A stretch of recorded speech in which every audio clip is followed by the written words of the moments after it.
Uh, all right, so everyone's audible. We're on the stream now. Let me just take off the waiting screen so everyone can see us. Here we are. Hello. Welcome to the 2953 HubNet Machinima Roundtable. We are here to discuss the ups and downs of machinima creation, and we're doing it within HubNet, which is a machinima-focused community made up of creators, voice actors, anyone who wants to be part of machinima creation. They can, together on HubNet, collaborate, really, on different projects. So many of the voice actors here have been active in a lot of different works on HubNet. We'll take you through a discussion about pre-production, production, and post-production on machinima creation within Star Citizen. But before we do that, Nate, do you want to hold the presentation round so everyone knows? Yep. So, yeah, we'll go around and introduce each other. For some of you, I realize you don't know who some of us or all of us are. Sage almost died, but he's okay. You okay? It's a cat. The cat, the culprit, of course. There's a high risk of cat attacks during this presentation, so just be warned. Very true. I just got bit by Barney. So I'm Nate. I'm the guy behind EE Studios. A little bit about me. I've been making movies my whole life. I did get a master's degree from USC in film and television production. Machinima is sort of a pastime that I do. I work professionally in the film industry, mainly as a writer-director, but I do the machinima stuff just because it's so much fun, and it's a way to create with no budget and no real limitations. And before that, I was a pilot in the military, and the reason I bring that up is because I think people ask me a lot about how I run machinimas and how I organize things in the game, and a lot of my experience I bring from my military background to sort of keep priorities organized and keep people moving forward and make it fun, as ironic as that might sound with a military thing. But that's sort of that's who I am. That's why I'm here, and I'm excited to be here. I think we can move on to Ka, if you want to explain who you are and introduce yourself. Hello, my name is Thomas, but I'm known as Ka Inc. I have my education from Brisbane, Australia. I did a bachelor there in film production for that's 15 years ago. I don't work in the industry, but yeah, once I got into Star Citizen and saw the potential that resides in this game, it was just too easy to start doing experimentation. And it's like you say, you can do so much with no budget. All you need really is people that want to help you and want to create and be a creative. So it's been really fun. It's been an adventure so far, and it's still going. Right. Other than that, I'm in Norway and working with something completely different as a day job. which is a good thing, I think. There's good contrast there. It inspires creativity. Jake, why don't you go ahead and introduce yourself? I'm Jake Foley. I'm a voice actor. I've been voice acting for about 7-8 years, but I started taking it a lot more seriously about a year ago. And I reached out to Nate. He put me in touch with HubNet, and I've been working with most of the people in HubNet ever since. And Jake is more than a voice actor. He's also a talented machinima maker himself, and he does have a few tricks up his sleeve, which I'll leave that to you to discuss if you want later on. But True. All right, Kate. Hi, I'm Kate. Oh, I can hear myself echoing. I got to turn Kim down. But so I studied opera at USC, and while I was there, I took a voiceover class, and I fell in love. And so I, of course, was like, oh, I can't make money off of this. So I taught for some reason.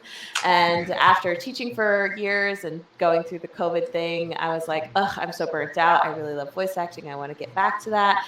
And so I ended up really taking voiceover seriously, pretty similar to Jake in 2021. And now have been able to work professionally. I was able to join SAG actually in January through my voiceover work, and have been really excited to help Nate and Kim with all the projects. I actually met Kim through my teaching career. So that's how I ended up here and part of the Star Citizen Machinima world. And if you haven't, Kate is also the voice of Jade among many others in the Machinima community. So she's heavily involved and very talented. Yes, I've been Jade, Ursa, Rachel in the recent noir film, and then EE Ops in my very first project with Nate. All right, Kim. Hi, I'm Kim. I am the voice of Ava. I have been acting professionally for about 6 years now. I consider myself more of an actor than a voice actor, but this opportunity to play Ava fell onto my lap through my wonderful husband, Nate. So I have seen the process, like from the beginning till the end, which has been amazing. I got into acting by accident. Actually, I took a random acting class years ago.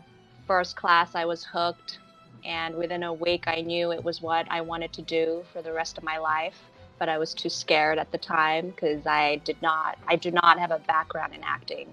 I'm a former teacher and school counselor, and so but yeah, long story short, here I am, and honestly I am in love with Machinima. I don't play Star Citizen, but I think it's amazing. All right, Sage.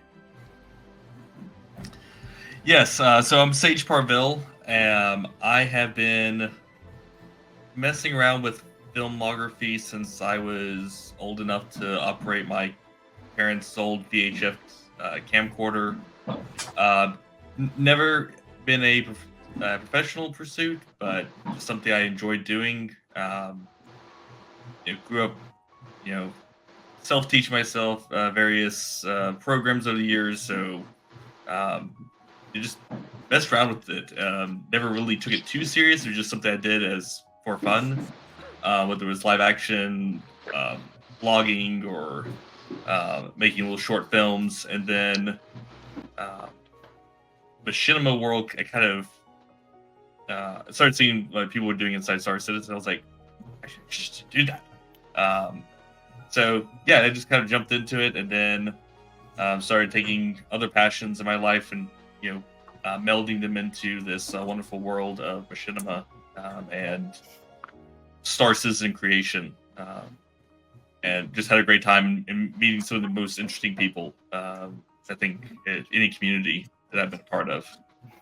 And Sage also just released, I think, the first 2D animated Star Citizen project called Jack of Spades, which just came out yesterday, right? Yes, that's correct. And I think I've only seen one other pseudo Star Citizen 2D thing out there, but not as like a series. It was just a short someone did. So yeah, it's something I've been obsessed with. I love anime. I love animation. I think it's a great medium, and it's something I wanted to bring to Star Citizen. So it's, I guess, technically not Machinima, but Machinima adjacent. Yeah, it's awesome. Keep doing it. All right, Trustworthy, I'll let you introduce yourself since you're here, and we can see your pretty face. What's poppin'? I'm Trustworthy Man. My name is Ben. I'm just the mod. I just like to help out. I was pulled in here by Zark, and I was kind of thrust into the world of Machinima as well. I do a lot of character acting, but that's pretty much about it. But I'll take any job I'm capable of doing. So if you guys have any questions in the Twitch chat, you can be asking them, and I'm going to be writing them down for a later part in the little stream here, and we'll be able to hopefully get you guys some answers to any questions you might have. Yeah, and thanks for your help with that, Trustworthy. Another thing about Trustworthy is he might be the most knowledgeable person I've ever met about Star Citizen Don't lore. say that, man. Yeah. So, Don't say that on a stream. Oh, no. he helps us make sure we don't mess up the details. And then last but not least, Zark himself. Rex is not. He didn't arrive, or Well, Rex is just a blue circle, so I forget that he's there. Well, Wow. wow, can't believe he introduced me as a blue circle. A blue Man. circle erasure. Feels bad. All right, Rex. It's the Boogie Rex, the famous Boogie Rex. Go ahead. Hello everyone. My name is Boogie Rex. My real name is just Rex. You can call me that. I didn't professionally, or I should say semi-professionally, start voice acting. I early on. I just got into it over the past couple of years, and really that was with the help of Nate. I have done a lot of the voices in some of his Machinima, but you probably remember me the most for Robo Man, the antagonist of the original series. My love for voice acting came from, just like everybody else when they were kids, sitting in front of the television watching Transformers and Nickelodeon, role-playing Hot Wheels getting chased by the Ninja Turtles because they stole money, making up voices as I went along, and just really feeding into my imagination. And ultimately, when I went into Star Citizen and ultimately ended up into the voice acting profession, was because I really like to role play and interact with other players. And this was an awesome opportunity to begin working on my career as a voice actor. Yeah. And not only has Boogie been extremely talented, but he has voiced a ton of characters. He's very diverse, and he's always he's really good to work with. Like, he's always there when you need him, and he's very reliable. So Boogie, you have a bright future for sure as a voice actor, in my opinion. And now, last but not least, Zark. Thank you. Yeah, my background is not really from education in film. I was since I was a teenager, I've been doing improv a lot with a friend group. So I've always been into creating characters and coming up with stories. And I really loved the medium of Star Citizen when I saw the FOIP capabilities. As soon as that was added and I saw my character could move its mouth and its eyes, that was crazy. And I just couldn't stop creating these little dramas and stories. So I was I'm gonna film these. And then eventually it turned into me wanting to be a real person within the actual fiction, because CIG started talking about that you can become anything in this game. Or we could add community content into the game at a later stage. So I was like, all right, that means we could make a news channel or a broadcasting service. And then that turned into HUBNET. So that was really cool. But yeah, that's where I come from. Improv and making characters and playing Dungeons and Dragons, which is basically the same thing, making up stories along as you go, solving problems on the spot, which has been great. Yeah, making stories and making characters has been what I've been doing. And Nice. like Koink, I do something completely different during for my day work. So yeah, this is started out as a hobby for me, and I'm gonna try to keep it that way. Well, great. So that concludes the introductions. I just want to say before we get into our first major topic that the people on this board are not the be-all, end-all of Machinima and SC. There are lots of talented people out there. There are lots of creators out there who may or may not be involved in HubNet. The people here we tried to bring people who are the most current and the most active in the Machinima community right now, and also involved in the supporting elements of that community. So if you're watching, I myself got inspired to do Machinima through Sonic Temples, who I don't think anyone knows where he is right now, but his Heart Space series is what inspired me to get into Machinima. So there's lots of talented people. There's lots of talented people out there who are also Machinima creators. We are not the only thing. And if we do this in the future, hopefully we can have some of them involved in this as well. With that said, we're actually a few minutes ahead of schedule, and we're going to go into our first topic. For 30 minutes, we're going to talk about pre-production. Hang on. Anything? Yeah. I made a thing for this. You want to see it? Okay. Yes, of course. Here he goes.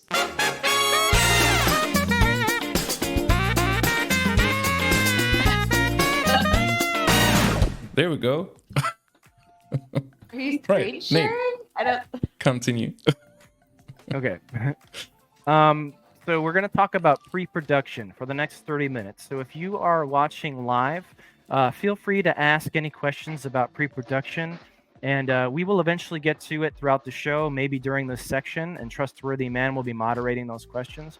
Right now, I'm just going to open the floor about the process of coming up with material and preparing it to go in game to shoot. That includes, which is unique to Machinima and animation, I think, is pre-recording performances So the voice actors, you will also have some things to say here. So I open the floor now about pre-production. Does anyone want to start talking about the process they do to get ready to make a machinima? Where do your ideas come from? How do you compose them? And how do you prepare to shoot? I can start. I usually come up with my stories through music, actually. I have a license with a website where you could use royalty-free music.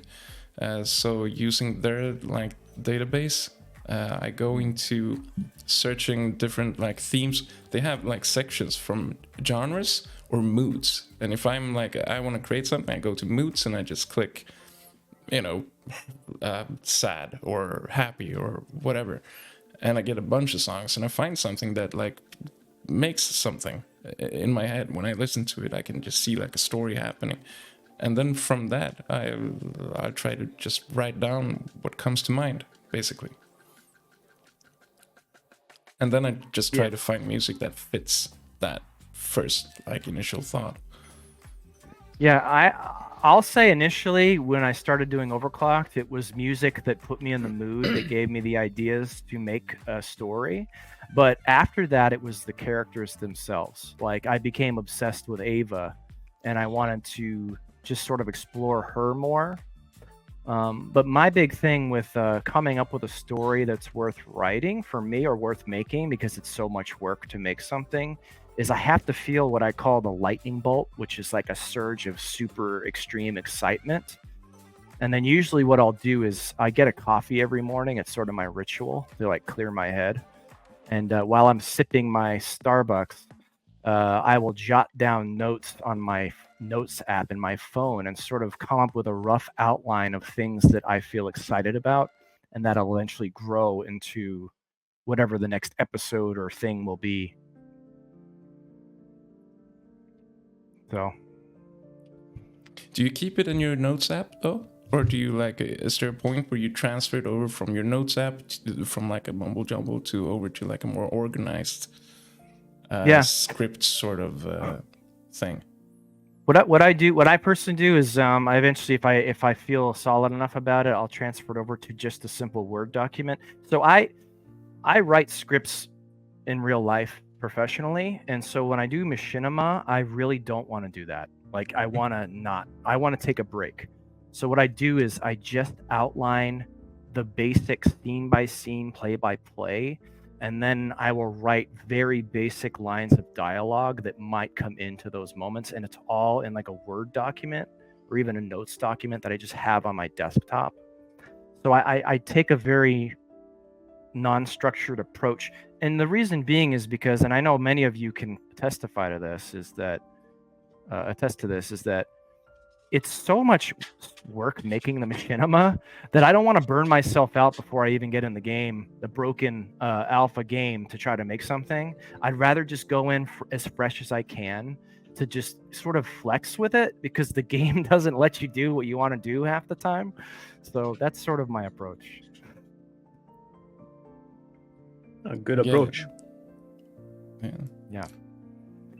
I was really curious about that thing you said with voice actors, how it's a very different medium to work with. I mean, I worked with UK on creating the Ursa, for example, and you made the voice for the Ursa beautifully, but I remember thinking about that, like you don't have a character to work off of. You don't even have any filmed material. You just have like, you're a car, do your best. How is that? Well, I will say it was really helpful just sitting with you and going through the script and kind of what as an actor, my whole job is to help the writer, the producers, to make their vision come to life, right? And so sitting with you and getting to talk about what you were hoping to achieve with that movie and what you were aiming for was really, really instrumental, I think, in creating the Ursa character. I also am like a fan of old machinima. I used to, like, when I was younger, I watched a lot of Red vs. Blue, so like getting to be a part of a world like this was super exciting. And I kind of pulled from those old things that I watched, and then used the information that I gleaned from you to kind of create that character. So I don't know if that answers the question, but Was it any the different? process was or great. Would it have been any different from seeing like the character act itself out on screen, like if you were voice acting for another animation? So it's interesting that you say that, because a lot of times, especially with my work that I do in the professional world, you don't really get to see the character moving and doing things before you actually get to voice the character. A lot of times I'm really? sent I'm lucky if I get a picture of the character, but usually it's a description and it's copy, which is the scripts that they're sending me in the audition. And so you kind of formulate your ideas based off of like, okay, like for example with Ursa, it's like, okay, I know she's an AI, so she's going to start very not quite as robotic as, because we talked about it, right? We'd be like, she's going to be a robotic voice that kind of grows into something that's more of a person. And so like I had that to work off of. So I was like, okay, it's like Siri, but she's like slowly gaining consciousness. And then you pull from things like the movie. I hate to reference the movie Her, but like, you know, kind of like she's starting to fully realize her personality. And so you just kind of like, okay, these are all the things that I know about. How can I put this in my own voice and make this performance true and real and grounded? So hopefully I achieved that. I feel like we did together, but it was really helpful just to work with the creator. It's a luxury to be able to talk with the writer of the script and be able to really understand what their vision is and what they want from a character. I'd like to add to that. Sorry. So in my case, I worked with Nate very closely since, you know, we're married. And after having heard of like who Ava is, what Nate's vision of Ava is, I was then able to, in a way, incorporate my idea of who I thought Ava was as well. And so it became like a little mix of like, Ava was like a little interpretation of both Nate and my like idea. And it was really interesting because there would be times when Nate would write out these lines, okay, this is what I want Ava to say. And I would be like, well, I don't know if Ava would actually say this. And I would actually change like the wording or how she would say it. And so it was like a really good collaboration in that sense. And so, and as the machinima grew and, you know, the character grew, I guess we both kind of came to like a mutual understanding of who Ava is. Yeah. Yeah. Do you care more for Ava now than you did like in the beginning? Me? Yeah. Like did Yeah. it become more absolutely, your yeah. character than Nate's? Yes and no. I know that Ava will always be Nate's baby. I mean, he had this like whole fantasy about her. I totally know. Yeah. Technically Rachel's baby at this point, but let's be real. I do feel like Ava is a part of me, definitely, because in a way I am giving a part of who I am. You know, I'm putting myself into Ava. And so, I mean, I'm not like Ava. I'm very bubbly and friendly. You know, Ava's like very dark and moody. And, you know, she could be like what a lot of people, I remember one of the comments, she's like, oh, why is Ava such a bitch? I'm like, well, if you were like thrown into the trash when you were a kid and, you know, you just saw your dad. I'm sorry. Die, you know, blah, blah, blah. Yeah. So I definitely have a connection with her for sure. Yeah. Well, Zark, I'm curious to hear about your process because, I mean, how much of Zark is actually you? Or is he his own thing? How much of Zark is me? Well, I mean, I'd say a lot actually. I'm constantly getting myself in situations where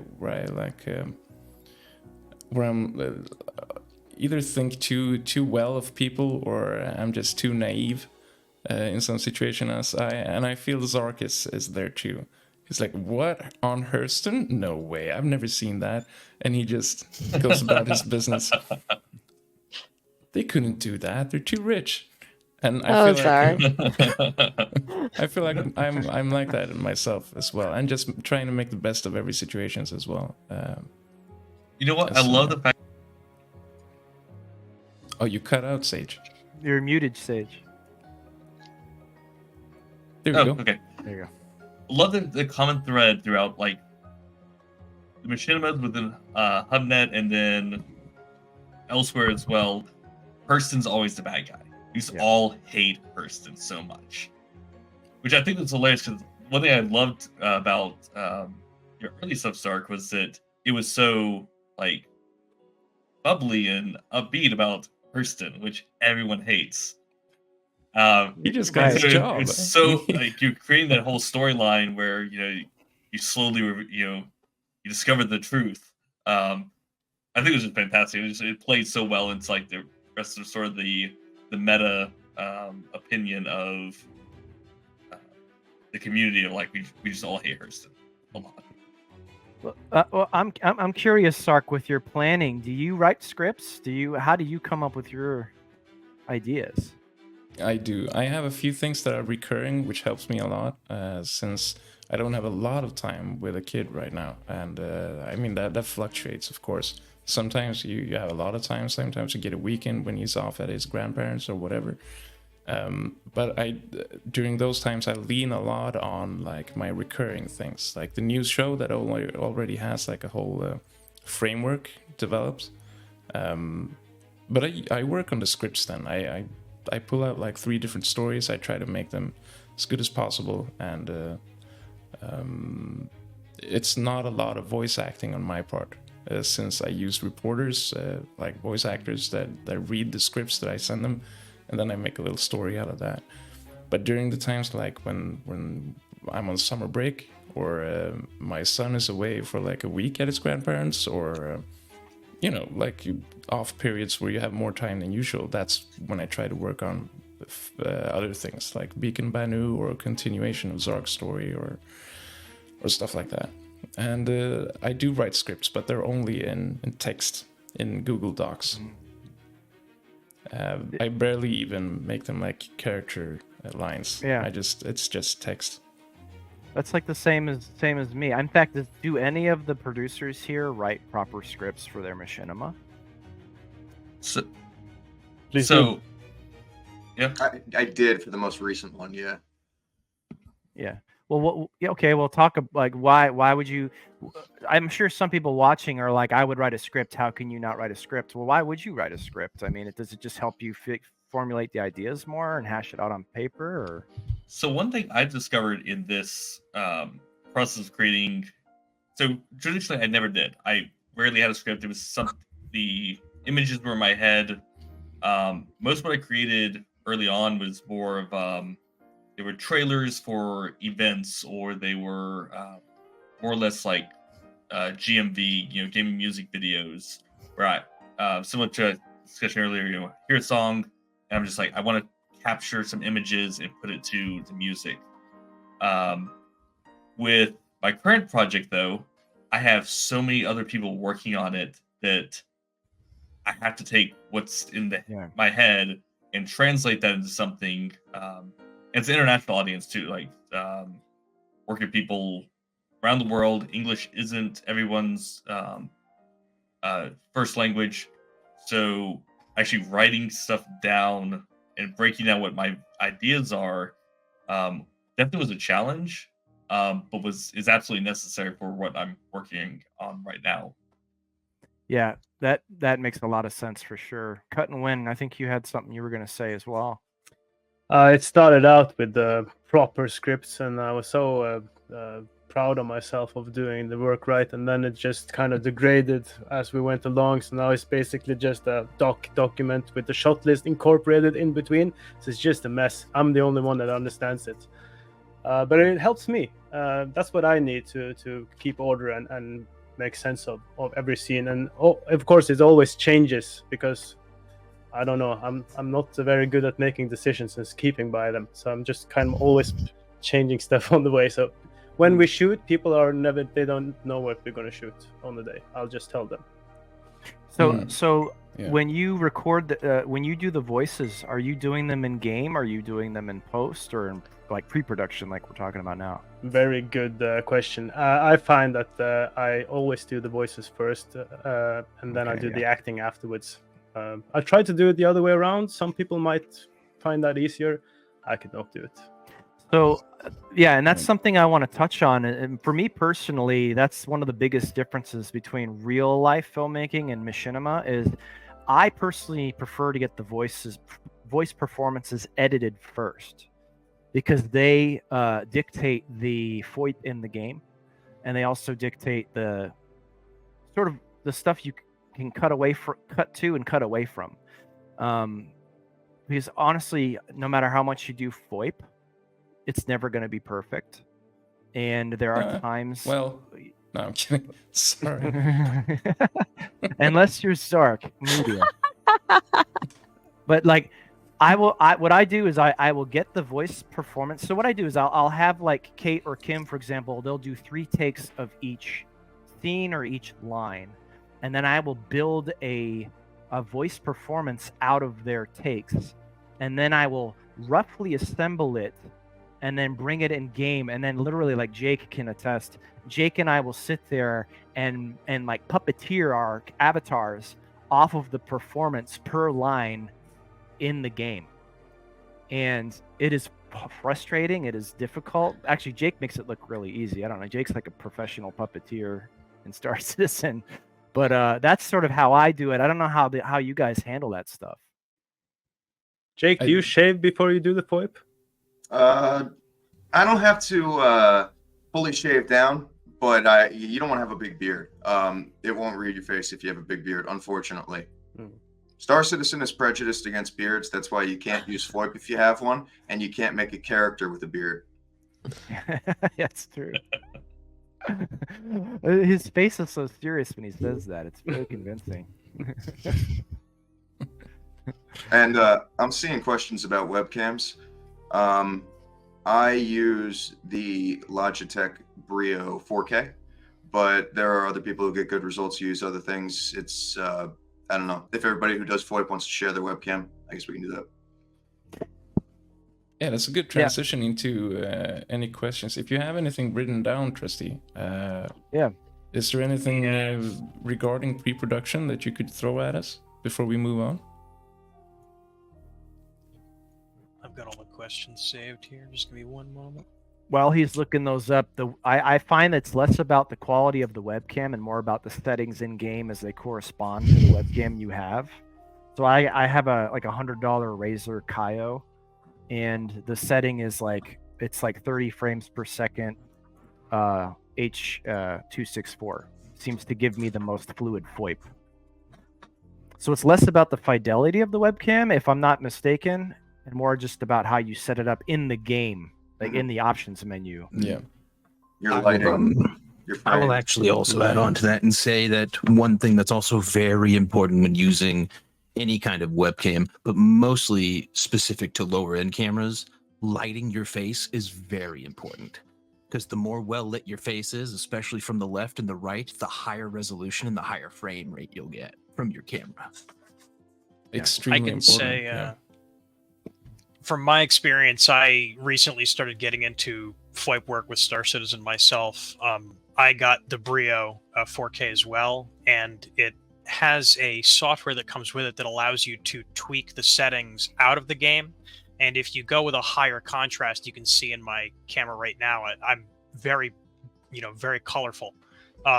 These are the settings I'm using in Star Citizen. I don't really record my face with this camera, but with the high contrast, I find it's a lot easier for the FOIP to track to things like your lips, your eyebrows, things like that. Yes. And not to be silly, this is totally serious. I've heard that some people wear lip liner to accentuate the edges of their mouth. Like, I'm totally serious, and it actually helps them capture smoother FOIP. Yeah. I'd I'm writing say that down, For thank me, you. lighting has been the key, definitely. I use a Logitech C270, which is like a $30 very low-end camera. It only goes up until 30 FPS, I think. And I bring the resolution down like a lot, just to not put any stress on the camera. But if I have this lighting, it's gonna be too small of an amount. I'll have to bring it up to, let's see, I can actually show it. It's pretty easy. This is the light I'm on when I'm doing FOIP, and it's So bright. it's very bright. Yeah, It's but this You is get really. some- Savior Zark has blessed us. I was with gonna these say that presents. hear the choirs of angels singing. But if I have it like this, I only get Palm like of my 10 to hand. 15 FPS on my camera. So it's really like the lighting is super important. I just wanted to add to that. And also I noticed that if I try to do most of my machinima shooting for Pacific time, late morning, because there's not a lot of people on, and I find that the servers in general are smoother. Whereas if you're trying to shoot FOIP at like 7 p.m. West Coast time, it can be more bogged down. That's another thing to consider. But trustworthy. I know you probably got some questions lined up there. All right, first question comes from Citizen Gene Starwind. He wants to know, what is the best software to use for machinima aside from Adobe Premiere? Aside, I'm out. After Effects. I'm out. I do everything in After Effects. Yeah, I was using DaVinci for a while, and that served me pretty good. I switched over to Premiere literally yesterday. So I like that too. Yeah, there you can use various things. I'm sure Vegas is still adequate these days. Do you all guys use OBOS for recording, or do you use like NVIDIA Experience or?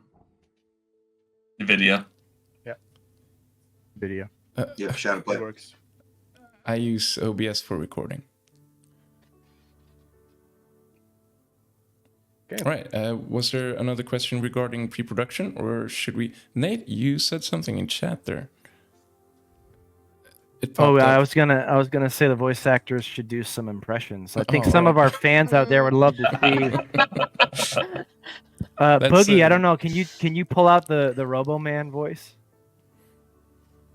I'm actually trying to fix that right now. Okay, no worries.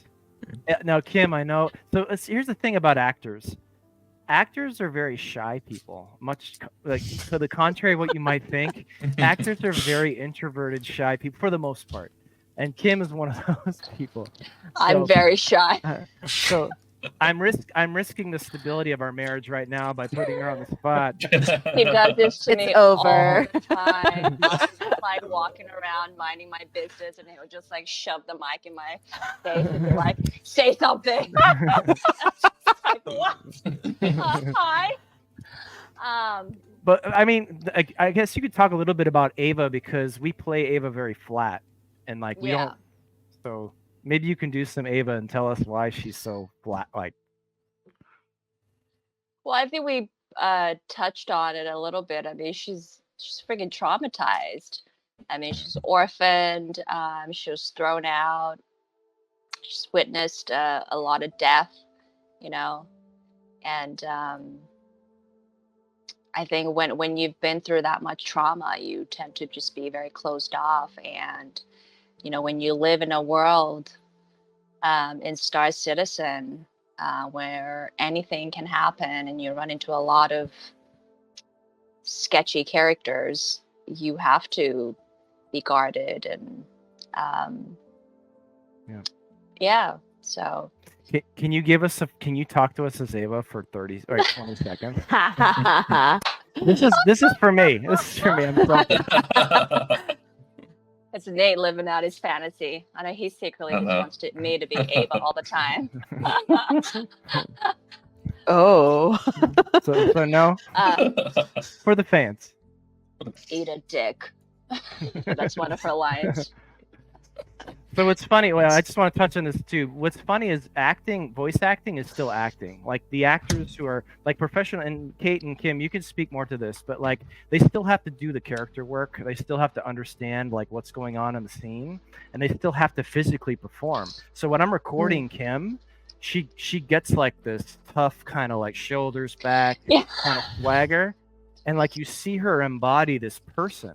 It's not just reading with emotion. That's not voice acting. Anyone can do that. And Boogie, I keep forgetting you're here because you're just a blue R on my screen.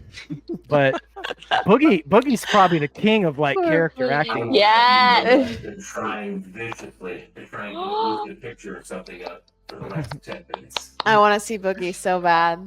Amazing. You sound like you're in a toilet, by the way. It's fine. Let him live in a toilet. What do you want? All right. Unless Kate has more to elaborate, Boogie has more to elaborate on the voice acting stuff. Do we have any more questions, Trustworthy? All right, I vetted the questions. There are no questions specifically about pre-production. Right. Roland did ask the next question chronologically. He goes, "How do you get through writer's block?" That's a great pre-production question. Oh, Alcohol. Yeah, that helps. You know How do what? I My get thing through is it? you can't write if you're not feeling inspired. Yeah. Some people say you have to write every day. I've been told all the time, write every day, force it. No, do not force it.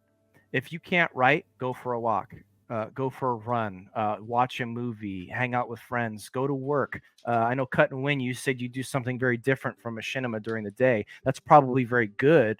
You tell me if I'm wrong for your creativity, because I know when I was in the army, I was it's very logical thinking. And so when I would get home at the end of the day, I'd be more creative than normal because I would be sort of not being creative all day. So Yeah, I can attest to that. It helps. Just get your mindset to someplace else, then it will come. It's like when you're trying to remember something, you can't remember it if you keep trying. You have to do something else. Yeah. right.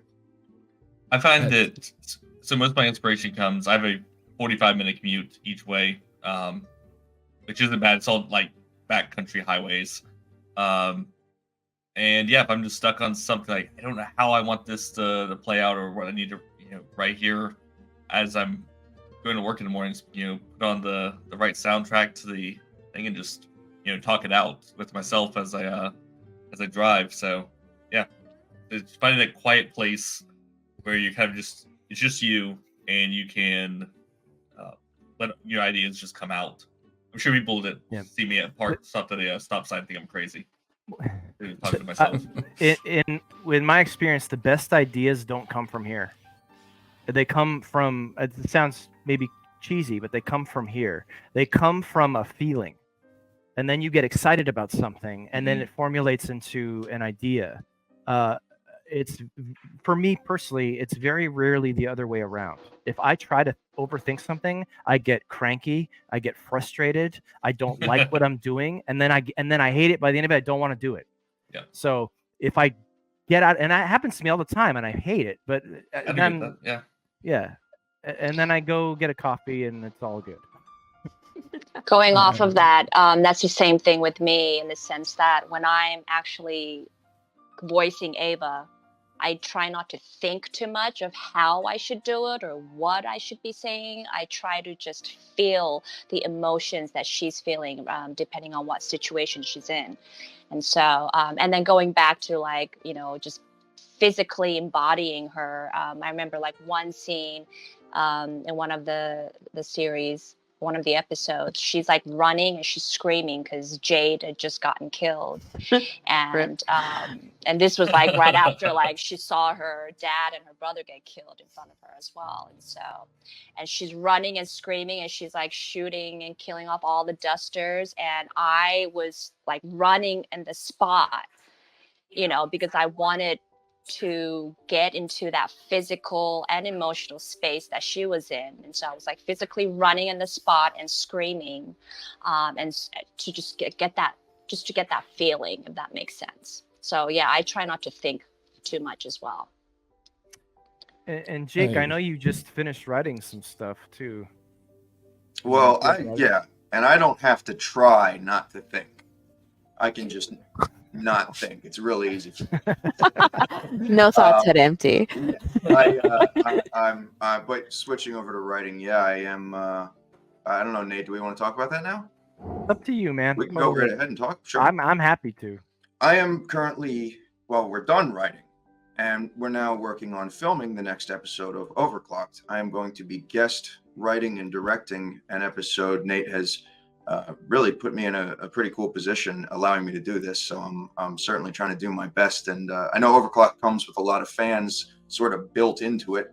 And I'm trying to keep in mind that these are not necessarily my fans. These are Nate's fans. These are fans of Overclocked, and I sort of owe them something. I owe them a good continuation of the series, and I owe Nate a good treatment of his characters. So I'm really excited for everybody to see what we're working on. We just started filming earlier in the week, and it's been going really, really well. Might even do a little more later today. So I'm going to be putting out a trailer. So keep an eye open for that. That'll probably be the first official announcement type thing that we do. And but until then, I appreciate the support, and I appreciate all the help from HubNet that we're getting. Nice. Yeah. We're coming up on the switch over to the next segment, Zark. I don't know if you want to use some more questions or jump right into production. We can jump into production. I just wanted to add something about writer's block that I saw Packrat saying here in chat that he usually gets a lot of his inspiration when he's not supposed to be writing, like when he's at work. And I have a period on my YouTube channel where they changed the faces in, I think it was in 3.13 or 3.14 maybe. It was back in 2020. So there was I had made a lot of videos with Zark, and he I don't remember for how long, but maybe 6 months I've been doing videos, and they changed the faces, and I couldn't recreate them, and it was a really big hindrance on my inspiration for the character, and what am I supposed to do with this guy? I cannot make him look the same anymore. So for 6 months there are no videos, from June to I think December of 2020. There's nothing on the channel, and I wanted to add to that. You said, Nate, that you shouldn't be writing if you have writer's block. If you're not inspired, and if you're not, I tried several times, and I was just like, this shit, I just threw it out. And I was so pissed after a while at the character at CIG for changing the faces. I was like, I'm gonna write them, and then I collected myself, and I was like, that's ridiculous. What am I doing? I made a few videos. How can you not respect that? But after a while, I changed my job, which was not something that I would recommend to someone with writer's block. But what happened was I really changed my scenery. I went from having no commute to being on a train for 45 minutes, which was just a natural change in my life that made me think in a different way. Just trying to change your habits or change anything. Going for a walk is a great. Doing something else is also a great thing to do, but not writing. That's not the way out of it. I honestly would say if it doesn't feel good, or if you're not having fun, don't do it. Yeah. Not to say machinima making is work, but at the end of the day, it should feel fun. You should, when you're done after when we're getting into production now, shooting in game is a nightmare sometimes, and we're going to talk a lot about that. It's still, at the end of the day, you should want to wake up the next day and go, okay, I want to do it again. I want to do it again because I had fun. And I was not looking forward to the end result because I didn't like what the character looked like. I think that was the problem. When I started looking forward to my actual end result, I started doing it again, and it came naturally. So let's go over to production. I have a little segment prepared for that too. A little crossover transition, if you will. Ooh. Here it is. Let's see. Sorry. Here it is.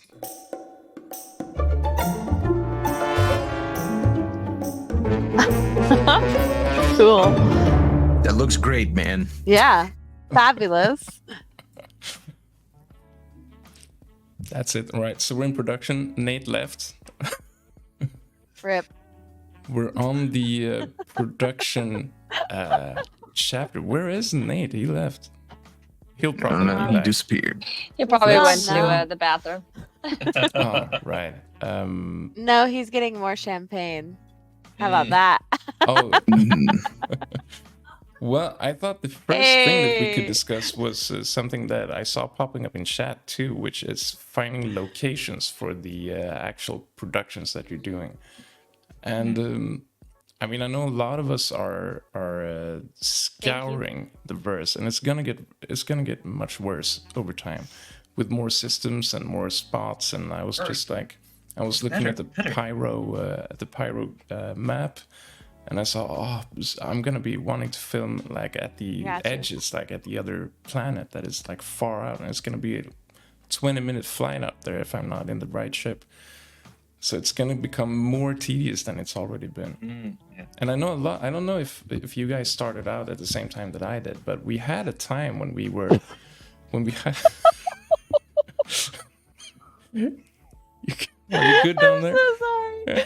No worries. There was a time actually in the game when you had all of your inventory and all of your things readily available on your in your inventory wherever you were in the verse. You could just Happy access days. it. Happy days indeed.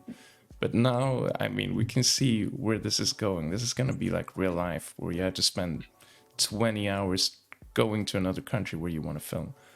We're gonna need to have costume. Oh, actually, we did this while filming Safe Haven. Actually, I was basically there as the costume backstage for the production. Yeah. So, Oh, you held honest- all the items in your backpack? Yeah, I had a backpack, and then I was switching out of outfits so that. That's us becoming the most important job now from here on out. Yeah, Mhm. it really is. Honestly, yeah. Go ahead, Kate. No, I was just gonna say Nate mentioned to me too with like locations and filming, like you guys have to hire guards or something so people Yeah. don't kill you while you're That's trying me. to make. Oh yeah. That's insane. So when I first started filming Machinima, I would get very stressed out about all the things we're talking about the having to have security and having to get to the location and having to deal with Boogie Rex typing really loudly. And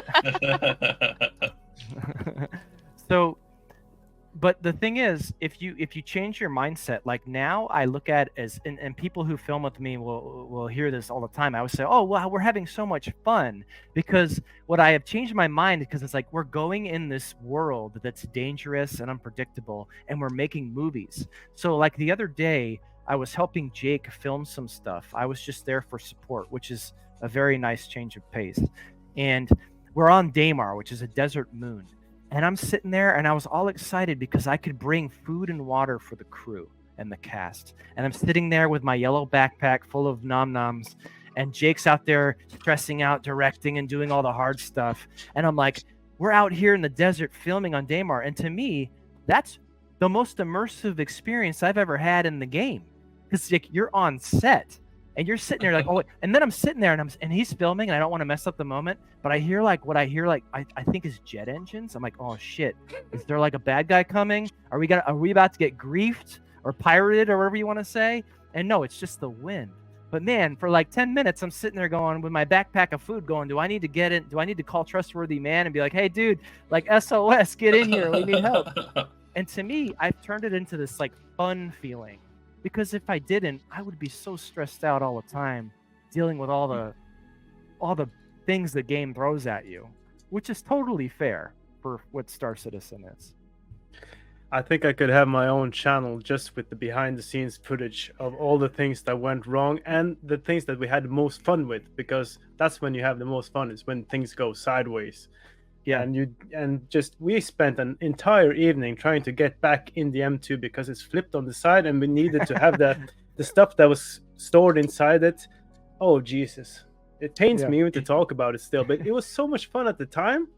We had the greatest evening, and that stuff just don't show because, well, you don't show it, and I don't have the hard drive space to record it all and have it presented. But I should. Somebody should. There are a lot of times where I've had like 2, maybe 3 hours of filming, and it just came out with nothing at all, because we just like, it was 3 hours of pure chaos. 30Ks are nothing compared to what can go on like when you're trying to film a video from Machinima. It's really weird. Yeah. So for me, I have personal limits. Yeah, it sounds like there's a chainsaw going on in the background right now. But like, for me, I have personal limits. I can only do about 2, maybe 2.5 hours of filming. And no matter how it goes, if it goes well, great. If it doesn't go well, I then have to call it quits, because I start feeling cruddy. I start feeling stressed. I start feeling tired. And I don't want to film when I'm feeling that way. But I don't know how you guys do it. I know some of you guys film all night or go for 6 hours at a time. I couldn't do that. So I'm curious to hear what the thought process is behind that. Well, you're afraid that you're not going to have the opportunity again soon, so you just try to cram it all while the lighting is good, while all the characters are in, and we don't experience. Like, we had 6 hours the other day with no 30K. Wow. What the hell is that? So we just keep going, like, okay, this is a good sign. God wants us to do this. But we were pretty messed up the other day, the day after. So it takes its toll. Yeah, I have to sign under that too. Being afraid that I won't get the opportunity very soon again. That can really like push me through a very painful session. Definitely. You say that with there's such experience behind that. Do you see the tears? No. Tears of joy. Definitely. Yeah, near the end, actually. It's always worth it in the end. I'd have to say that, because I do it again the next week. So.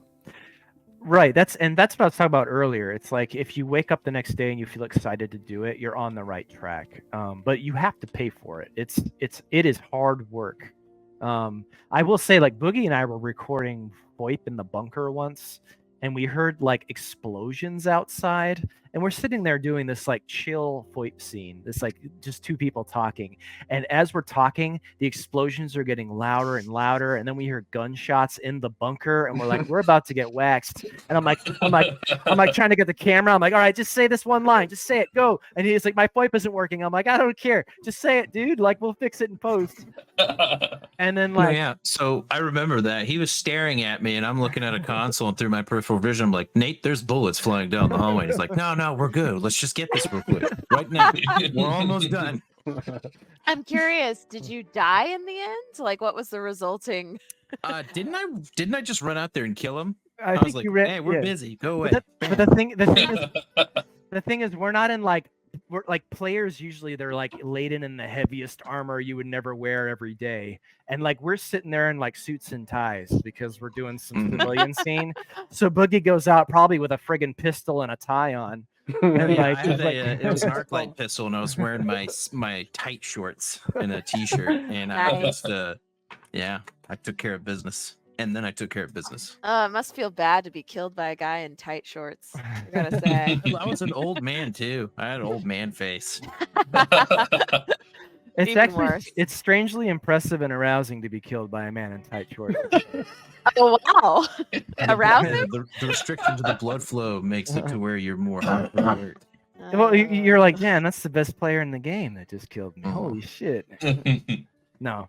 But it's incredibly stressful. I mean, there was a time, actually the other day, Jake and I were just going to the bunker, and then 3 NPCs spawned overhead and just start blasting the shit out of us. See, I don't know if I can swear, but they were blasting the crap out of us, and it was just like instantly, Jake, get in the Sentinel, start laying them down, and then I'm in the Ursa friggin' jumping in the turret trying to shoot them. And then meanwhile, our production ship, which has everything that we need for the shoot that took like hours to compile, that's the one ship that they're focusing on. Even though there's the rest of us, they're just blasting that one ship that has everything we need. Oh no. So we ended up saving the day, but then you go into the shoot and you just started and you're already exhausted and stressed out and like, Jesus, like maybe we should take a break, but we can't because we're here now. Yeah, and if you do, it's going to be like an hour to get to that same position with the same equipment. So yeah, no breaks for you. Do you Right. remember when Jake wanted to get that Artemex armor and it ended up becoming like a massive crime spree and we all we had to fight through like Oh, 40 yeah. something players? It was such a nightmare. It took Yeah. us days, like literal in real life days, to clear that situation up. It was horrible. There was assault on Korea. That was a crazy night. Words That of was advice: crazy. do not shoot Machinima with someone with a crime stat. It will Yeah, always no. lead to trouble. Also, I Um, can add to that, if you choose a location that's only on a mission, you don't know when that mission is going to be up. So Yep. you can take a long time getting back to that spot. Don't do that if you can avoid it. Yeah, and if anyone can film anything at SPK, I will. My hat's off to you. If you can film anything there that's like takes place at SPK, which is one of the most dangerous, unpredictable places in the game, you have my respect. I was going around the verse looking. I was like, oh, they updated SPK, so I was going there to see if I could find.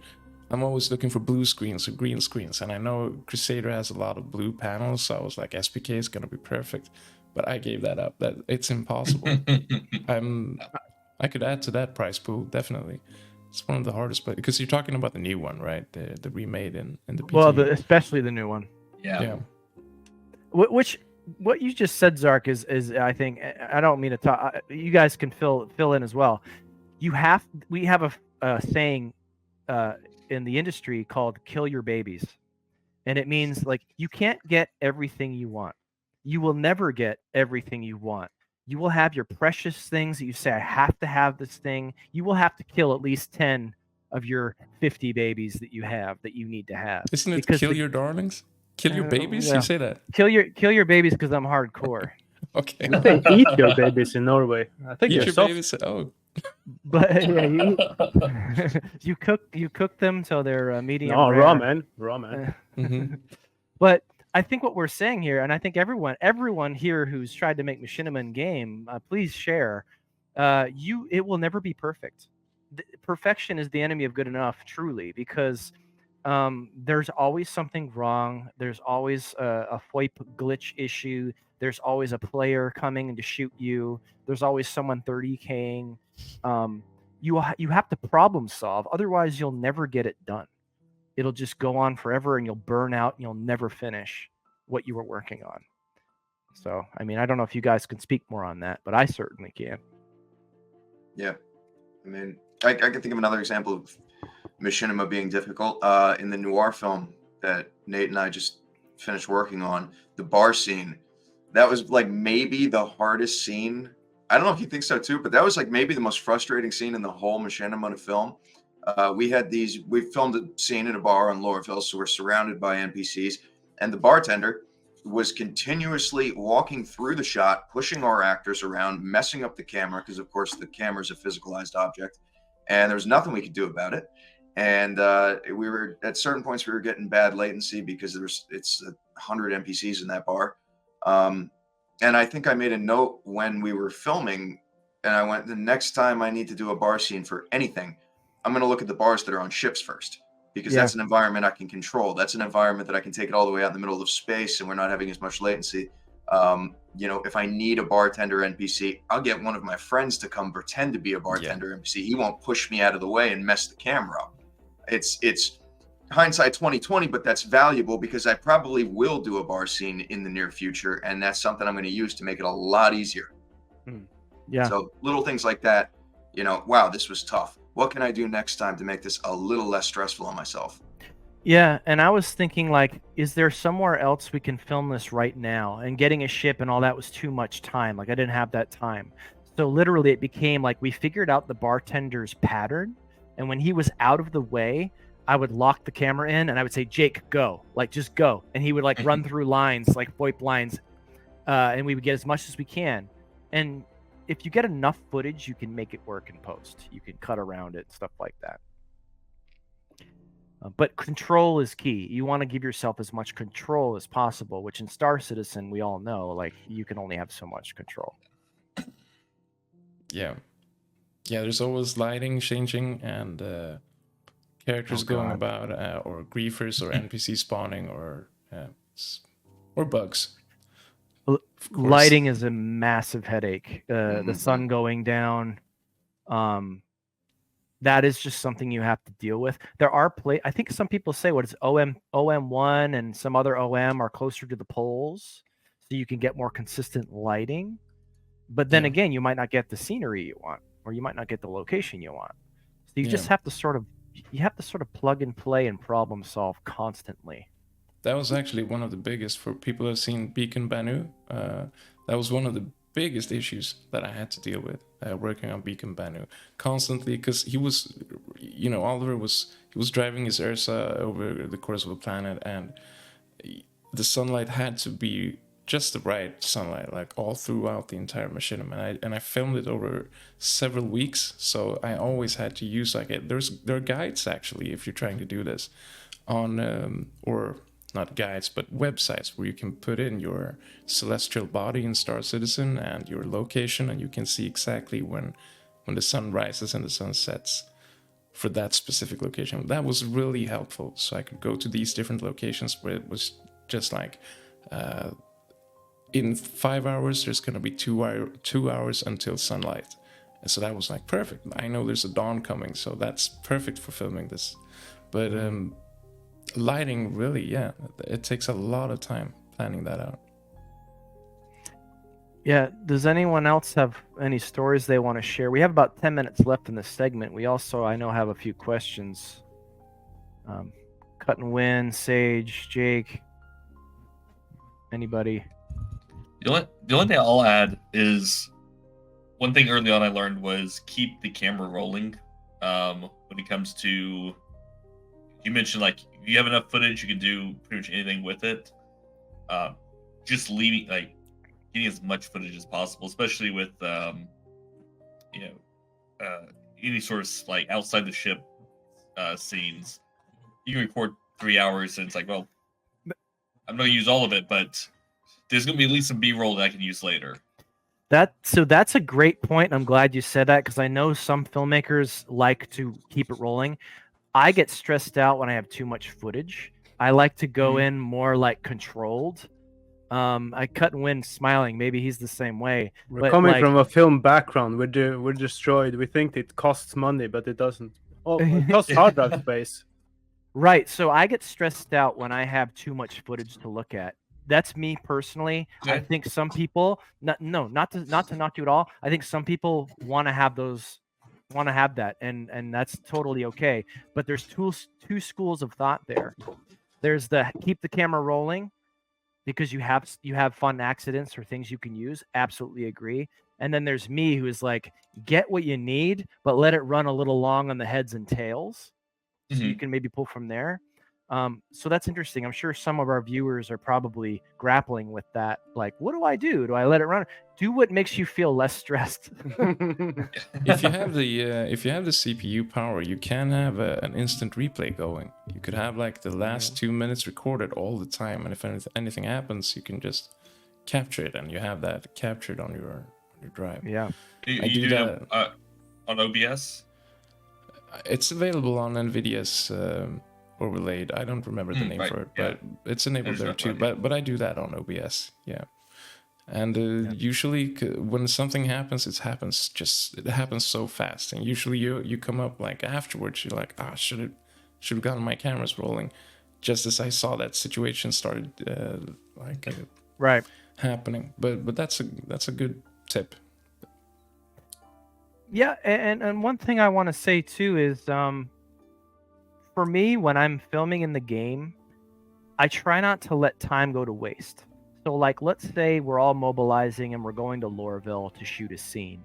Well, while I'm waiting for Sage and Jake to show up, what shots can I get while I'm waiting for them? Maybe I'll get some B-roll of Lorville. Maybe I'll get my close-up FOIP. Because for me, if you're utilizing time, you're allowing yourself to utilize the energy you have when you're fresh. Because over time, you're going to get burned out. You're going to get tired. And so always think, what can I be doing? And then also try to give direction to your people that are helping you. Like Jake, what ships do you have? okay, I need you to bring a fighter. Okay, bring this fighter that you have. That way he knows exactly what you want. He can make a decision with your blessing and do it, as opposed to just saying, guys, go to Lorville and we need a fighter and we need this. Then you have people sort of floating around. They don't really know what you want. So to be specific, be as specific as you can, but also let them provide answers and input. And just constantly be making decisions and utilizing your time, I found to be very helpful. But that's, again, because I can only go for about 2 hours before I'm like, all right, I got to get the hell out of this game and like go for a walk. Everybody should takes have a a lot first of- aid. Yeah, sorry. Go on. Go ahead. Okay. I was gonna say that takes a lot of energy from me. For some Okay. reason, like collaborating actually, because it's really hard in Star Citizen, and I also personally I don't like having the role of like controlling people. Like you stand there and you go there. So what happened with me was I just ended up doing it most of my work alone, or coming up with ways collaborating where I don't have to go into the game to get it, because that just for me it just doesn't work. And I know you're very good at that, Nate. I've been on a couple of your sets, and you're really good at like having planned out the recording session, keeping people engaged, and having them move as you want to. And that those things are really key. You want people to feel like there's no like what's it called, like dead time we say in Swedish. I don't know if that's the term in English. You don't want people standing around doing nothing for too long, because that like they probably wouldn't want to come back too often if they were just standing in a spot for 1 hour while I try to figure out what the hell they're gonna do. So and so yeah,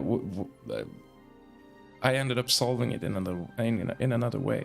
I left out the planning, and I left out all of the collaboration in fiction or in game really, and took it like outside of the game with reporters or voice actors or yeah. Well, there's definitely different schools of thought. I mean, Cut and Win, I know you were going to say something too. I mean, what's your process there? Well, it's like he says, if you keep people waiting too long, they start shooting at things, and then you have a whole bunch of other problems, probably. So keeping people occupied, you always should have a first AD. Like in the film world, you have a first AD as assistant director that does these kinds of things and kind of make sure that the machinery is going and everybody is on board and not too bored. So I would love to have you, Nate, as my first AD on my next project. You seem to know your shit, man. I hate being a first AD. Everybody hates being a first AD. Yeah. It's an awful job. Yeah. Gate Catering did it once for me. He was great. I'm gonna have him back. Gate, if you're listening, I loved your work, man. Hearing that from you guys, it's interesting because there are definitely different ways to approach this, and maybe that's why I get burned out after about 2 hours, because those are 2 hours where I'm highly, as you said, Zark, I'm sort of controlling things, and it's draining. Like you can only do that for so long because your mind is constantly engaged. So after about 2 hours, I'm like, okay, I need to take a break. Yeah, because you have a lot more in your head than your scenes or. But that's how I feel better about doing a shoot. Whereas someone else like you you might prefer to go in a little bit more like, okay, how are we going to do this? What are we doing here? That's a creative process. There's no right or wrong. I don't like to do that. I just want to add that because I don't feel it's a very effective way of filming. When I try to film, I try to plan it out, but it takes so much energy to do that. Yeah. So which is why I choose the other route most of the time. But from time to time, there are a lot of situations like where you need more actors, because that's really like it adds a certain dynamic to the scenes too. Yeah. And those times, I just have people standing in front of blue screens, which is why I look for them so much. I don't have to interact. No, I'm kidding. I like having the huge scenes too. It's just as you say, it's a process that you really have to plan out. But you plan for it though, so if you have a big scene, then maybe you could just keep it shorter. Like that night, you're only doing one shot maybe. That's what I do anyway. It makes it easier. Of course, it's difficult to get people to come back if you have multiple shots in this. So that comes into the pre-production. Don't plan for too big things. Just have 2 shots where you have a lot of people, and the rest you could do on your own. it's actually in there from the beginning.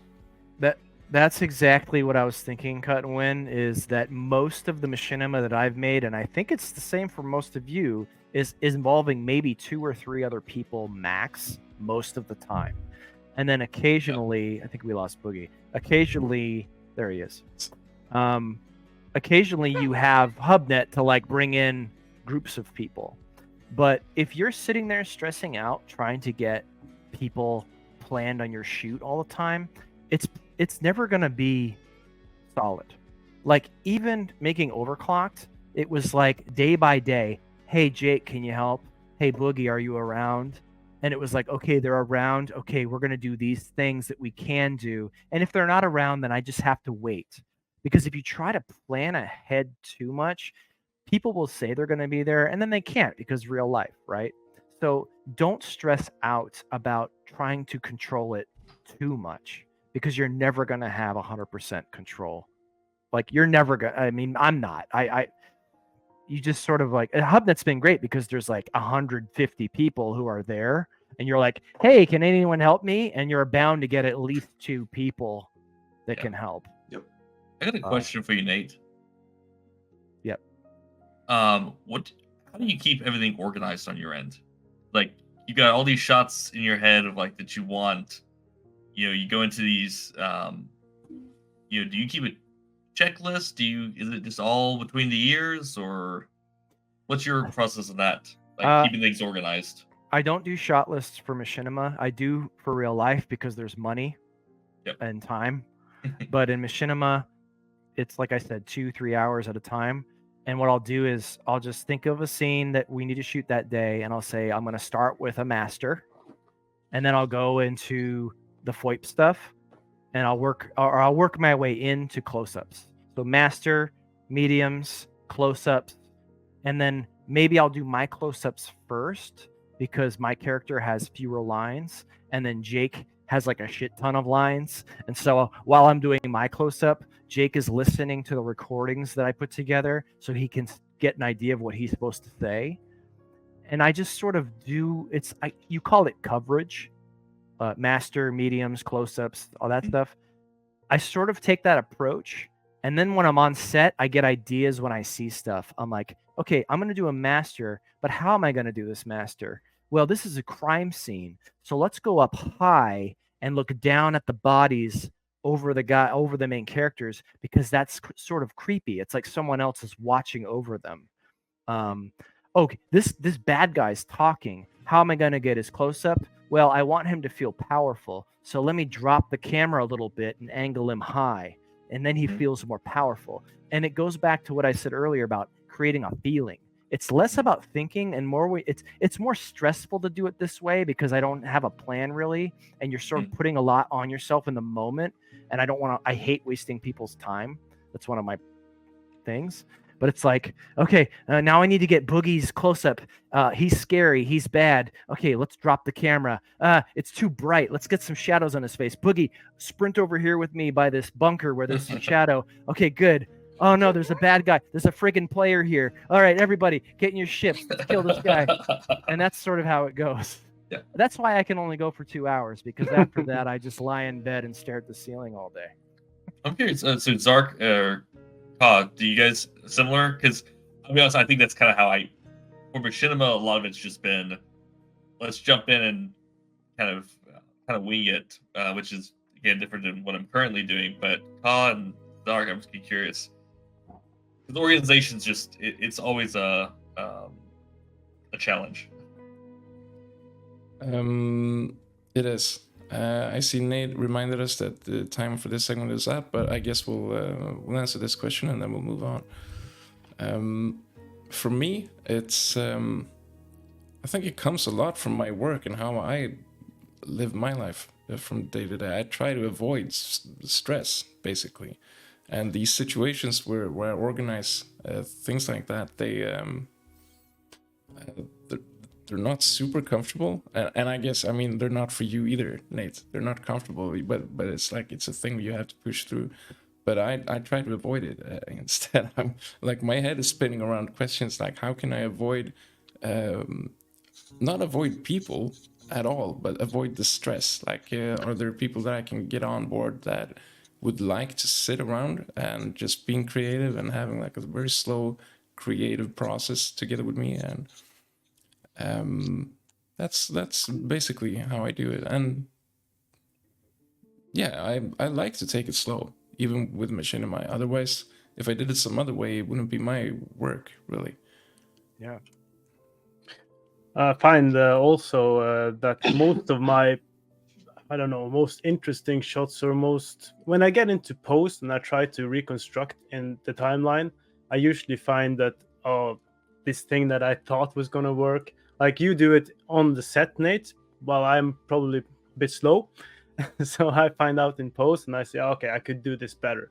So we redo a lot of the shots, maybe 20 or 30% of all the shots. We probably have redone them once or twice. And I'm just so lucky to have people to actually want to do that with me. But it gets better then. Like, you're iterating like on the film. You're seeing things as you go along. Yeah.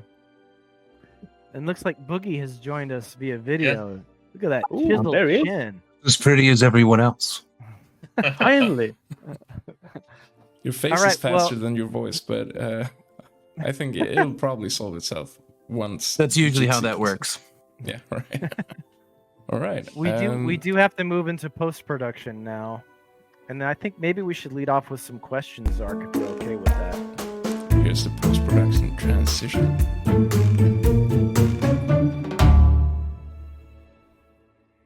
There we go. Yeah, sure. Questions? I do have the Sounds questions great. up. So, do you want me to? Because I've been just reading them off in chronological order. You want me to just comb through these, just see if there's anything relevant to the section at hand, or you just want me to keep rapid firing them? Let's see if you can find anything relating to post-production first, and if there are any questions that we could bounce off of, that would be great. Yep. If there's not, we could just start talking post-production, and we could lean into the rest of the questions later. The segment doesn't need to be 30 minutes long, just because we... Right. And trustworthy, you can chime in whenever you want with questions from the audience. Don't hesitate. But post-production, we're talking about editing. We're talking about sound design. We're even talking about posting to social media and dealing with criticism, which is a big part of what we do. Yeah. And the actors, I know, can say things about that as well, because they read the comments just like everybody else. I will start by saying that it takes a lot of courage, no matter who you are, to put a work of art on the internet, because the internet is unfiltered. The internet is very mean. The internet is very bold. And when you put something like a Machinima online, you're putting your whole heart out there. I mean, with the amount of love we put into these things, and to get someone, it's okay. It's once in a while, I'll get a comment about, I hate Star Citizen and the game is broken. And you're like, okay, whatever. But sometimes you get people that, attack the product. And I will say that I learned this in film school. It's just part of the job. You're going to have people that hate what you do, and it's never going to be good enough. And that's okay, because at the end of the day, as long as you have fun watching it and you feel like you've accomplished something, which you absolutely have, that's all that matters. So don't be afraid to put yourself out there. If you're watching this right now and you're thinking of making Machinima, but you're worried that it's not going to be good enough, screw it. If you're excited about it, put it out there, and you will find your fans. Exactly. You will find good your enough fans. for who? Like, are you able to please everyone? No. Are you able to please yourself? Probably. So, yeah, I am a little bit. I'm very good at pleasing myself. That's really good. Thank you, Nate. Kim, is that true? He knows what he wants. Zark, when you said that, there was like a timer in my head that went, can Nate let this go? Never. Nope. Never let that go. No, he has to. He has to. Source. I enjoy pleasing myself. So, Roland Rye brought up earlier about creating a HubNet B-roll Google Drive page. I think that's actually a pretty good idea, because I find myself recording pretty frequently, and if I could just upload my B-roll, you guys can use that stuff, because I don't really make any content using that stuff. You know what I mean? I have about 674 gigabytes worth of B-roll. I've got a lot as well. That's a It just gathers so quickly. It'd be really nice to have a repository. You could clear your drives. We'd have to buy a couple hard drives then to I mean, honestly, we could all split it. I mean, if it's like a HubNet community thing, man, it could be like Patreon. I wouldn't mind chipping in for that. We'll start selling merch and use that to push the money to like a web hotel or something. All right, that's a maybe roll. We'll see. But it's a really good idea. But yeah, I feel also like there are terabytes and terabytes of film that I don't want to throw away, but I know I'll never use it. I don't know if you guys are like that too. Yeah. Oh, 100%, 100%. Yeah. But it's I don't know what to do with that. Like, are you just constantly buying hard drives, or how do you solve this? Go ahead. First, my main storage drive, I broke down and got a 5 terabyte. Just to store footage. I record onto SSD and then I just drop it over. I also I do record on SSD, and typically I have all these folders in my OBS file, and if I have footage that I know I'm not going to use, I will trim through it regardless, and then I will compress all of the subsequent files, and then I will move them to a hard drive that has nothing but, like text documents and zipped videos on it. So that's kind of how I deal with the storage aspect, because like the footage does pile up, The saying that Nate dropped earlier about killing your babies. That's really absolutely. That's really something that comes up whenever I need to like clear some space. I'm like, I love this clip and I love this clip. I'll never use them. Goodbye. Yep. But it's really hard, and yeah. Something else I do as well, because I'm not really making machinima, I'm just uploading clips of Star Citizen. I have a lot of footage that obviously doesn't really get used, but sometimes I'll upload just like a small highlight, the part of the video I feel most people do trying to watch, and then I will take the full unedited video and upload it unlisted, so I have it in the future, and then I can delete it from my drives. Obviously, it's not technically the safest out there on the internet, but I can re-download it at pretty much any time. So I can hear someone. I'm just gonna. Is that Rex again? No. I swear it's not me. No. Boogie, I want to have you be in a machinima, but as your real self. You are like a Buzz Lightyear, amazing superhero. Clint Eastwood going to the moon. It's a lot of dust out here. My knee hurts. I don't know about you guys, but I spend most of my time making machinima doing sound design. Like, I do all the sound in post, most of it. Do you guys use the game sound, or do you create your own soundscapes? It depends. If it's really unique, I try to use the game sound. Like, if I want to put the viewer in the game by using a sound that I know they will recognize, like the mobiGlas, for example, I really try to extract that somehow. It's not like I'm very technically proficient at doing that, but I try. But if it's some other noise like nature or wind, or I'll just grab that from somewhere else. It's too tedious going to a planet with wind just to record the sound of wind. Yeah, I tried. So for Jack of Spades, with the kind of the intro of that short, originally I wanted to just capture like what does Lorville sound like normal, and it's not very interesting. It was much more interesting to like just layer a few sounds on top of each other to get kind of like the industrial background.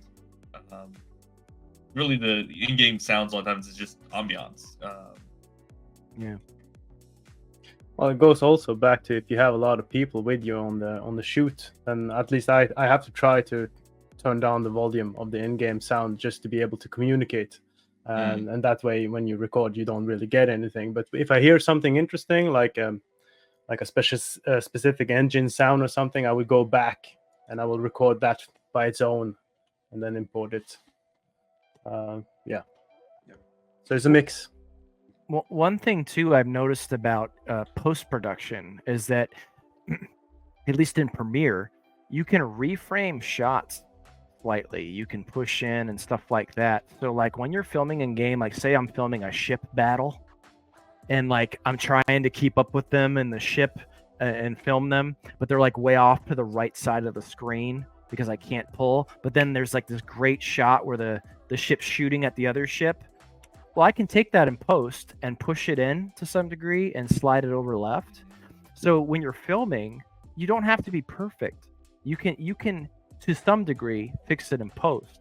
And as an addition to that, and Jake can attest to this, the Ares, Inferno, or Ion are outstanding camera platforms because for aerial or for motion shots because they're so stable and smooth.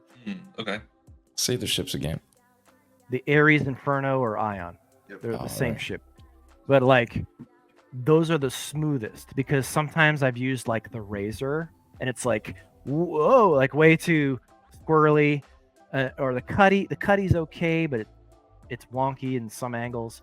But the Ares, Inferno, and Ion are the best camera platform ships that I've used.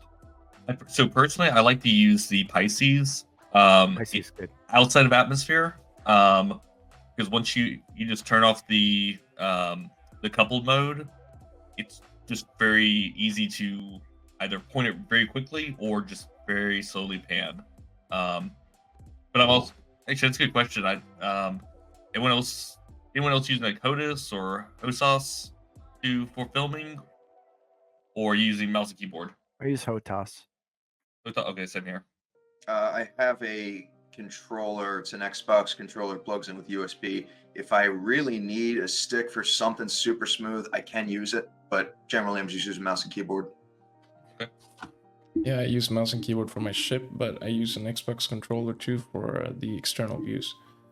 When I press F4 and I just hold Z and slightly pull on the right stick, and I get like a slow pan like that. I feel like the smooth pan shots you can only get with a game controller. Yeah. Pretty much.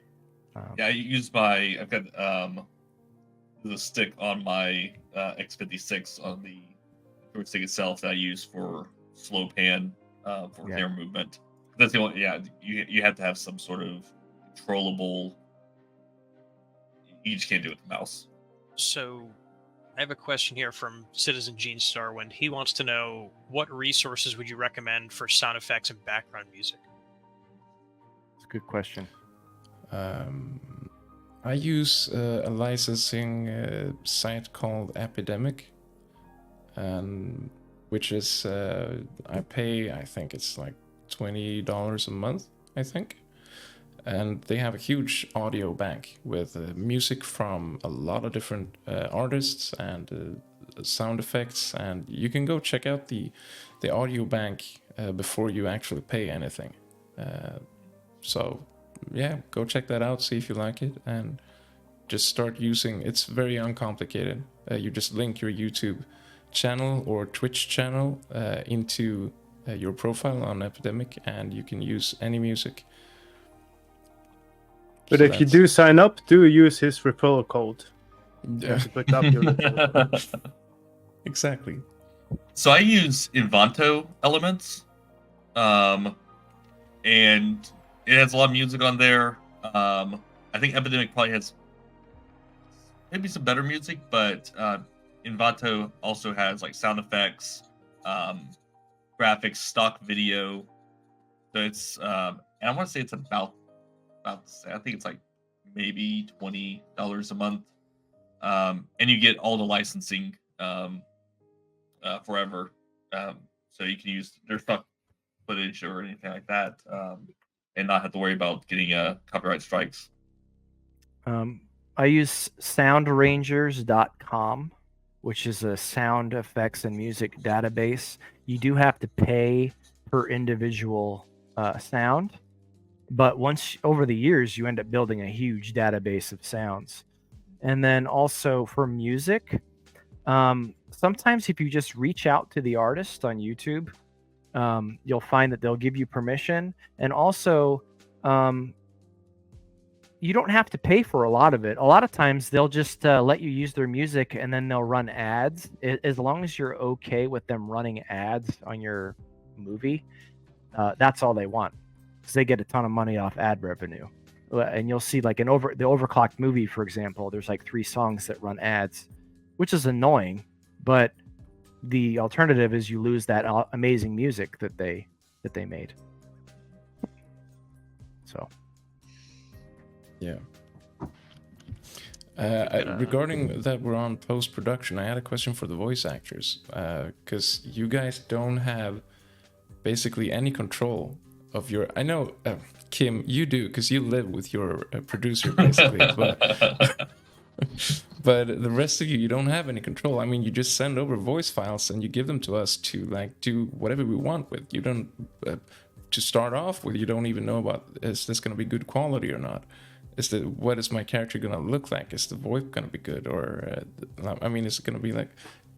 How do you deal with that? Do you go check out the comments a lot, or do you like quality check the work afterwards? Like, how was it used, or are you more like Johnny Depp said at one point, like, I don't even watch my own movies, I just leave them? I certainly watch the stuff you guys put me in. I don't stress about it all that much. From what I've seen, I trust you guys. I mean, that's why a lot of us who are doing voice acting in HubNet are doing it, because we like the product you guys put out. I think Kate said earlier, it's our job to sort of facilitate your vision, and a lot of us don't require a lot more than a voice, and also, like she said, we're getting a lot more experience, a lot more feedback, and a lot more information in HubNet, excuse me, than we're used to getting. A lot of times we don't have a clue what the character is. We don't know what the context of the conversation is. We don't know what they look like. I've gotten a couple of jobs where I never even saw the thing afterwards because they never got in contact with me, and it's out there somewhere. I don't know where it is. I can't put it in my demo reel. In HubNet, I can ask you a question. Hey, is this guy angry during this scene, or is he, you'll tell me. I can ask you how old somebody is. I might not know exactly every little thing about the story, but we get a lot more information working with you guys than we're used to. And it's compared to a lot of jobs that we get as voice actors, I would say that the HubNet work tends to be pretty pleasant. Right. In my case, so Nate and I were fortunate. We have a great working relationship too. He's very direct with me. Like, he knows what he wants. So he'll tell me like, oh, no, do it this way. No, that. And so we kind of work that way.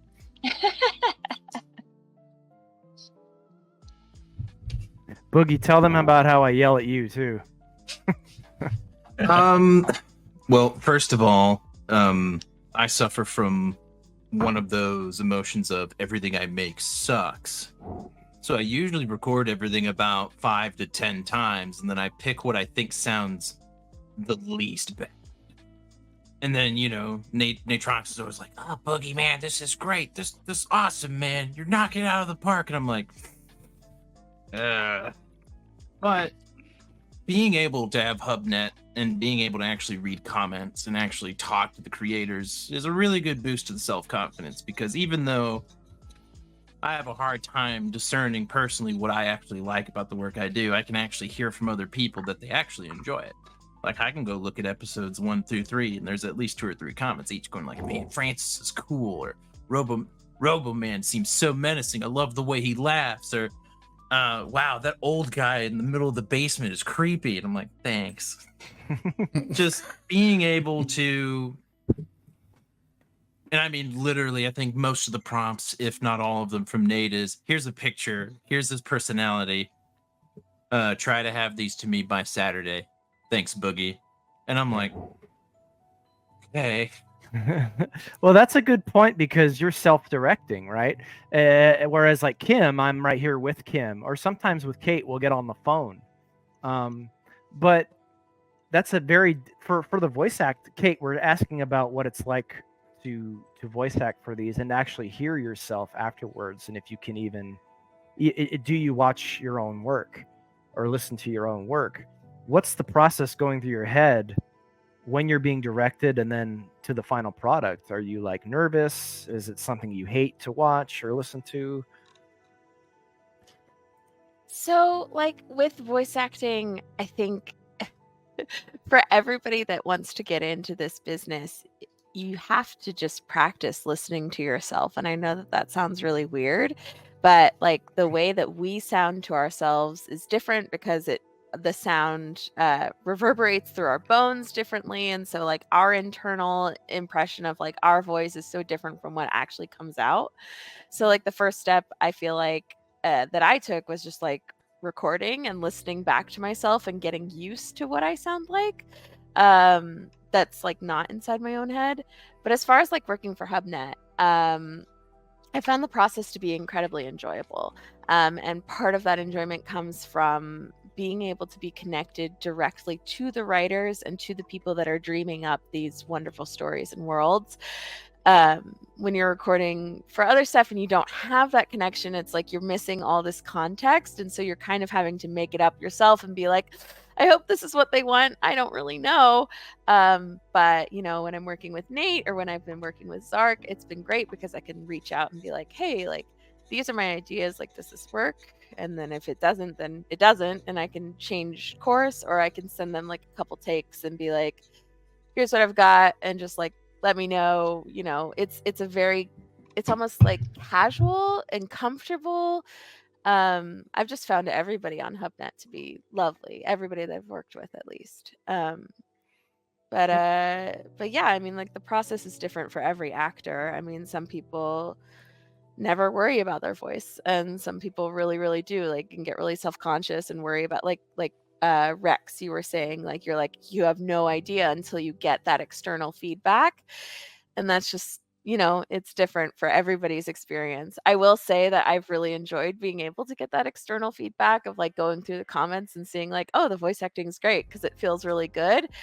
But I guess like how I know that I've like done a nice job, at least for the purposes of the project, is when the writer and the creator is like, yeah, that's it, I approve. And then I'm like, okay, at least to the very least, I have served this person's vision, so I can be comfortable and confident in that. Yeah, exactly. Like sometimes I feel like I sound like shit, but Nate's like, oh no, it works, it's good. I'm like, okay, if you say so. That was a really good shitty take. We're gonna use it. Well, it's So- like, you know, like what you think might sound shitty, everybody's their own worst critic. Like, you know, so in real life, the actors in physical film, sometimes they want to see the take. They're like, can I watch the playback? And you're like, no, because as soon as they see themselves, then they're in here, and then they're in front of the camera, and they're like, No, but I "Ah," feel you're like, no. I feel like it depends on the actor, though. I feel like that to some actors it can actually help them. They can see like, oh, okay, maybe in this take I'll do a little less of this or a little more of that. But yeah, like I feel like a lot of actors are insecure and they can get in their heads. Yeah. Yeah, I think after you've gotten like 10 takes from the actor, then they can see it, and you're like, okay. I was just gonna like piggyback on what Kim said. Like, yes, it 100% depends on the actor. And I think like one of the best pieces of advice I've ever received from any voiceover coach is like when you're recording at home and you do like a bunch of takes, you have to walk away walk away for an hour and then come back, and then you have this like clarity of mind. It's like you're almost like directing another actor, because if you listen back to yourself after an hour, you've like divorced yourself enough from the material to where you're like, okay, I can see like there are things in my own performance that I want to change. And so you're not self-directing while you're in the booth, but you're like self-directing while you're outside. And then you can go back in informed about like how you want to change your own performance.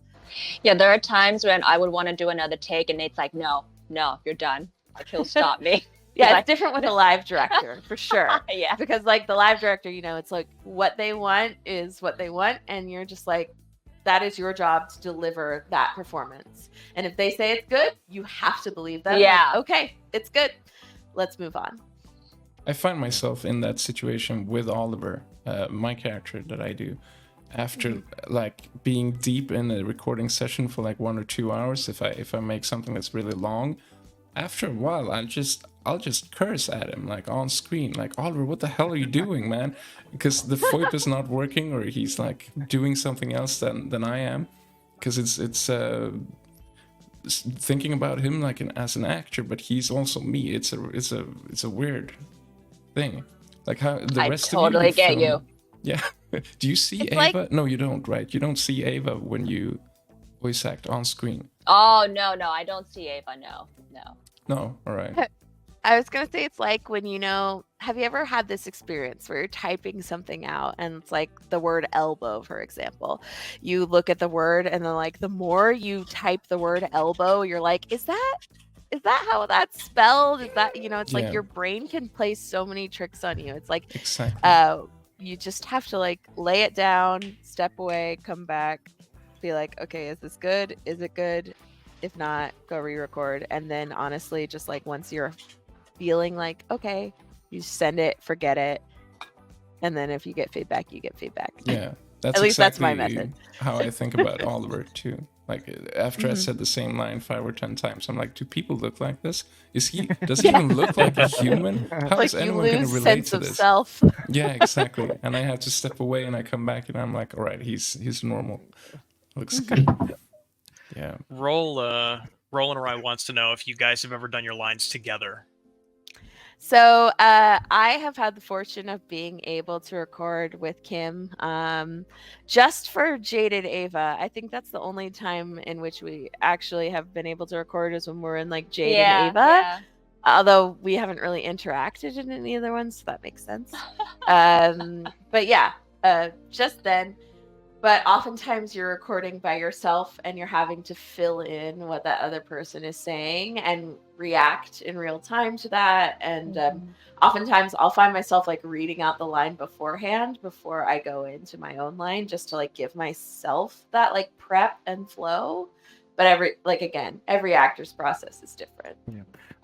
I'd say ideally you want the actors together, facing each other, looking each other in the eyes, and performing. Next best thing is the actor doing what Kate says, where she's got some direction, she takes it, she does it, and then not in real time gets feedback. And the worst case is your boogie sitting in a room recording in a vacuum with some Discord notes, and you're just putting it out there and hoping that it works. I will say though, there have been a few instances where I've actually helped film a few scenes where I've had to voice act for.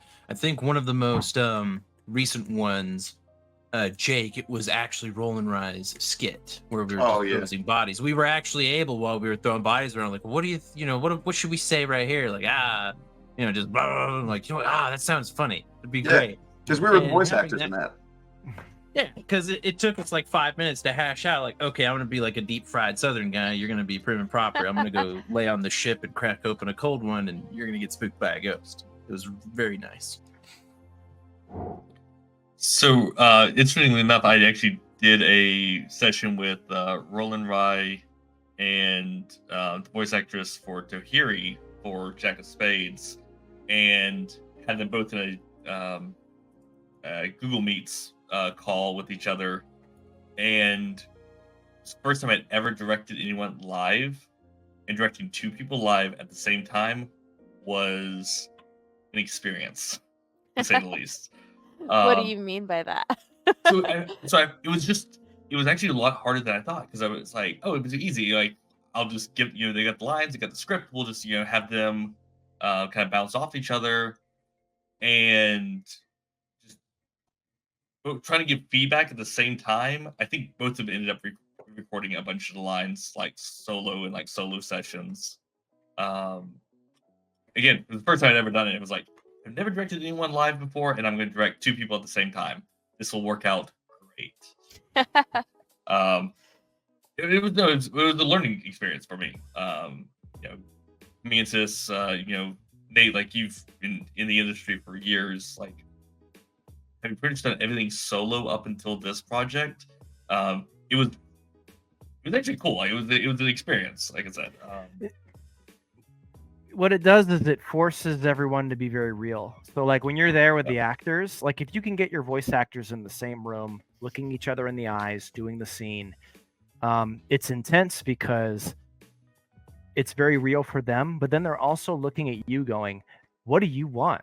And do you even know what you want? Because when you're in the room, if you're like, they're like, you're full of shit, and now I don't trust you, and now I don't know what we're doing is real, and now my performance is gonna suck. So there's like an intensity there.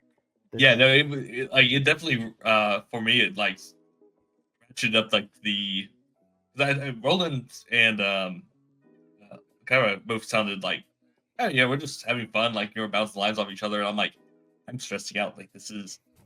Yeah. They're looking at me for, like you said, like for direction, and I don't know if I'm giving them the right feedback. But having done it now a few times, it's actually a lot of fun. Like, it is fun to get a bunch of people in the same discussion, or even like if someone's recorded lines earlier, like, okay, I'm gonna bring their previous recordings in. Everyone is kind of bouncing off of that previous recording. That's fun. Like, it's people brought up Dungeons and Dragons earlier. And it's kind of the same thing. It's like this, everyone's just kind of playing off each other. Yeah, so. It's intense. I would say if you want to get into acting, like Dungeons and Dragons, improv, any of that stuff, so good for you. It's really, yeah, I can attest to that too. It's really great.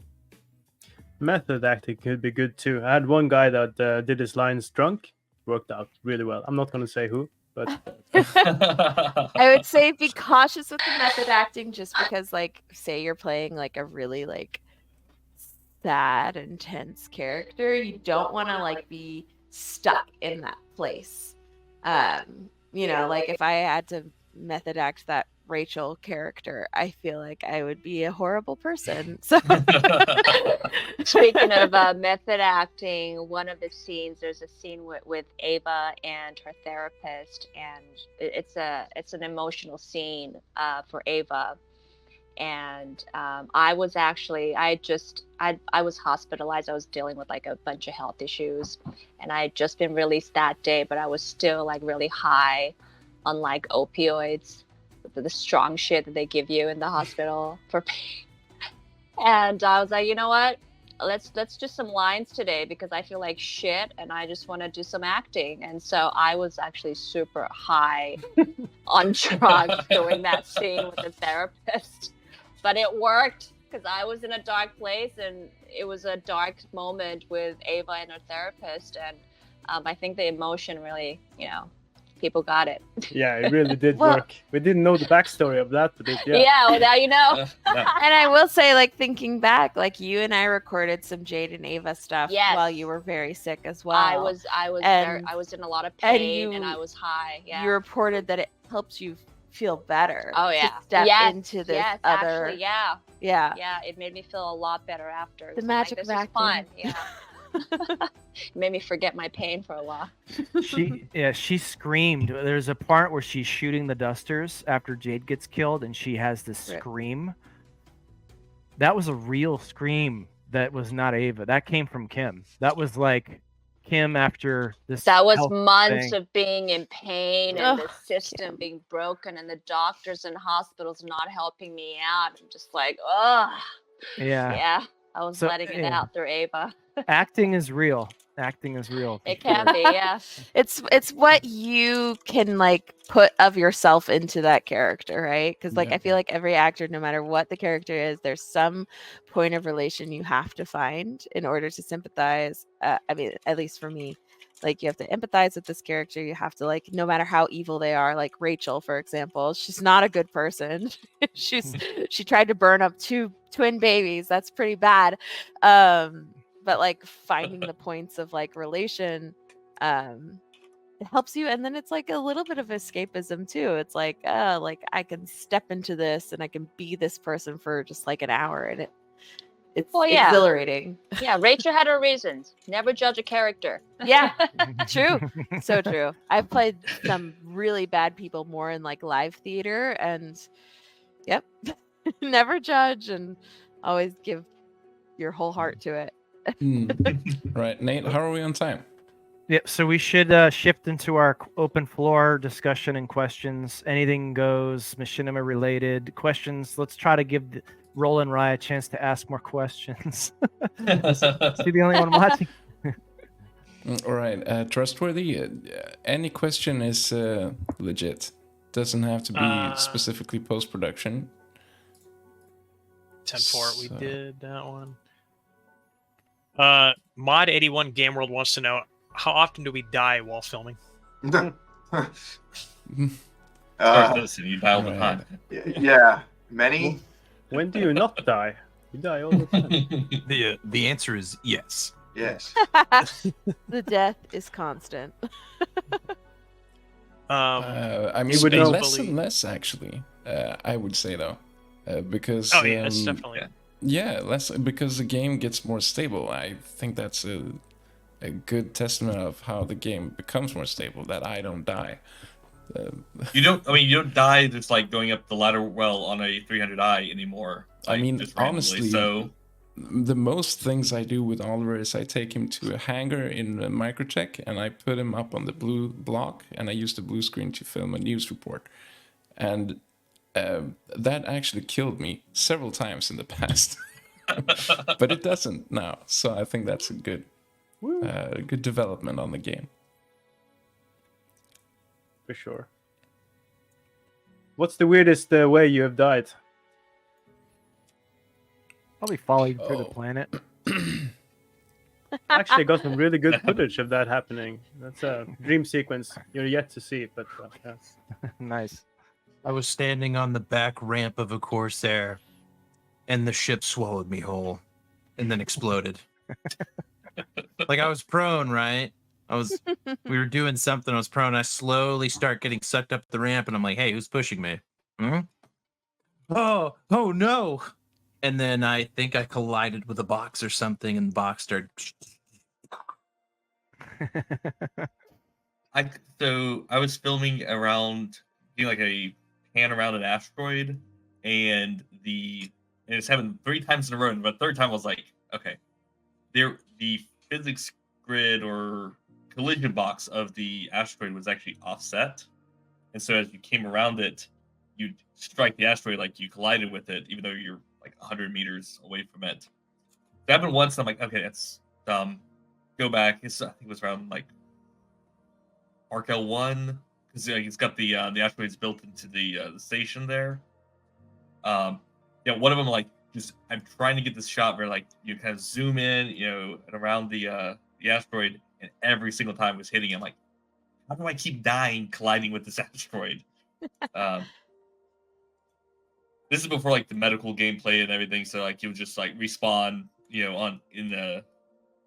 on the station and come back out. But yeah, the third time I'm like, why? And so I started like nudging up to it, and I found like, oh, there's a collision box here. I got killed by a hit job once. That's my favorite. What? I think some Someone of put you a hit out on may Oliver? know Someone put a what hit hit? job it was, but we were filming a film, and I don't want to give out who the person was. Trustworthy is laughing. I didn't know what But- this was. We were filming, and there was one person who was pissing off another person, and I won't name them. And that other person respectfully waited until after filming, but as we returned, to everyone's location, we got killed by a crew of assassins that were called on by a person who really thought that we deserved to die in game. Oliver, is that person in the room with us today? No. No. I'm feeling trustworthy. He doesn't seem so trustworthy right now. It wasn't me. I just know about it. No, some people just know the story or were there actually when it happened. But I promise not to name the person, and I won't. All I'm gonna say was it was really funny.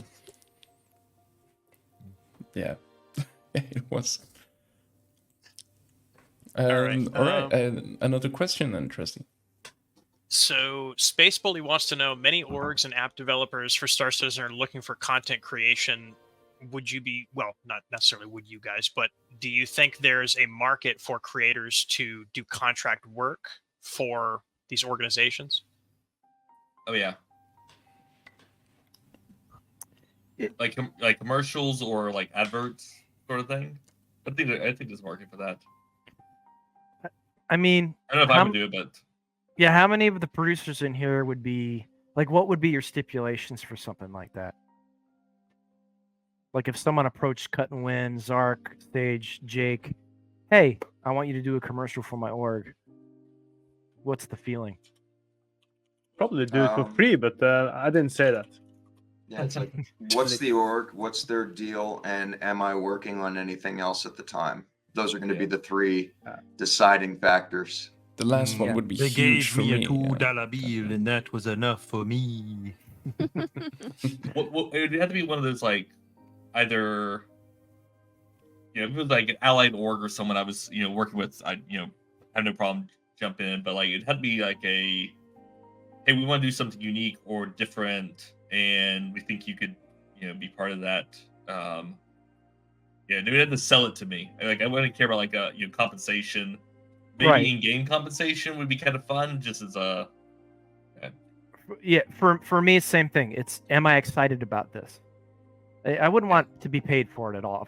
I never would want to be paid, but it's like the four science guys who do like crazy stunts and stuff. Yeah. It's like I can get creatively excited about that. Like, what would that be? But again, it boils down to, do I have the bandwidth? Do I have the time and energy?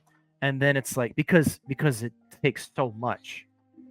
Even if it only takes you a week to do, that's a week full of energy that you need to have and you need to sustain with excitement. So I think the answer for me, and it sounds like for the rest of us, is yes, if we feel inspired enough. I usually try to weave things like that into my own content creation too. Like, can I make this into a news story? Like the Medrunner organization, for example. I did a report on them. They were excited about it. I was excited about it, and I could use that as a report on my channel. But they could also cut out bits and make like org adverts out of the content, which was a really cool collaborative way to have like a win-win situation, and I like that. And usually I'd happily send anyone like I'm Oliver Zark and this is the best store on the Citadel thing. Like, but other than that, Oliver endorsed. That's why you gotta play Mass Effect, Nate.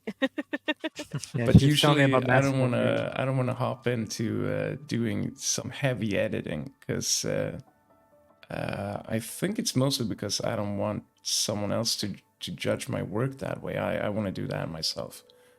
So I think that's the thing, yeah. I think it's important if you're doing work for someone else. Like with Redline, I was getting in bed, so to speak, with other orgs.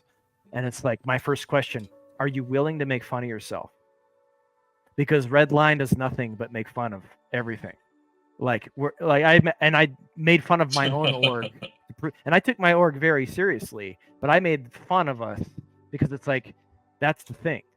And it's like, are you willing to let me tell a story with your org as the butt of the joke? I can see Sage just having a huge smile on his face.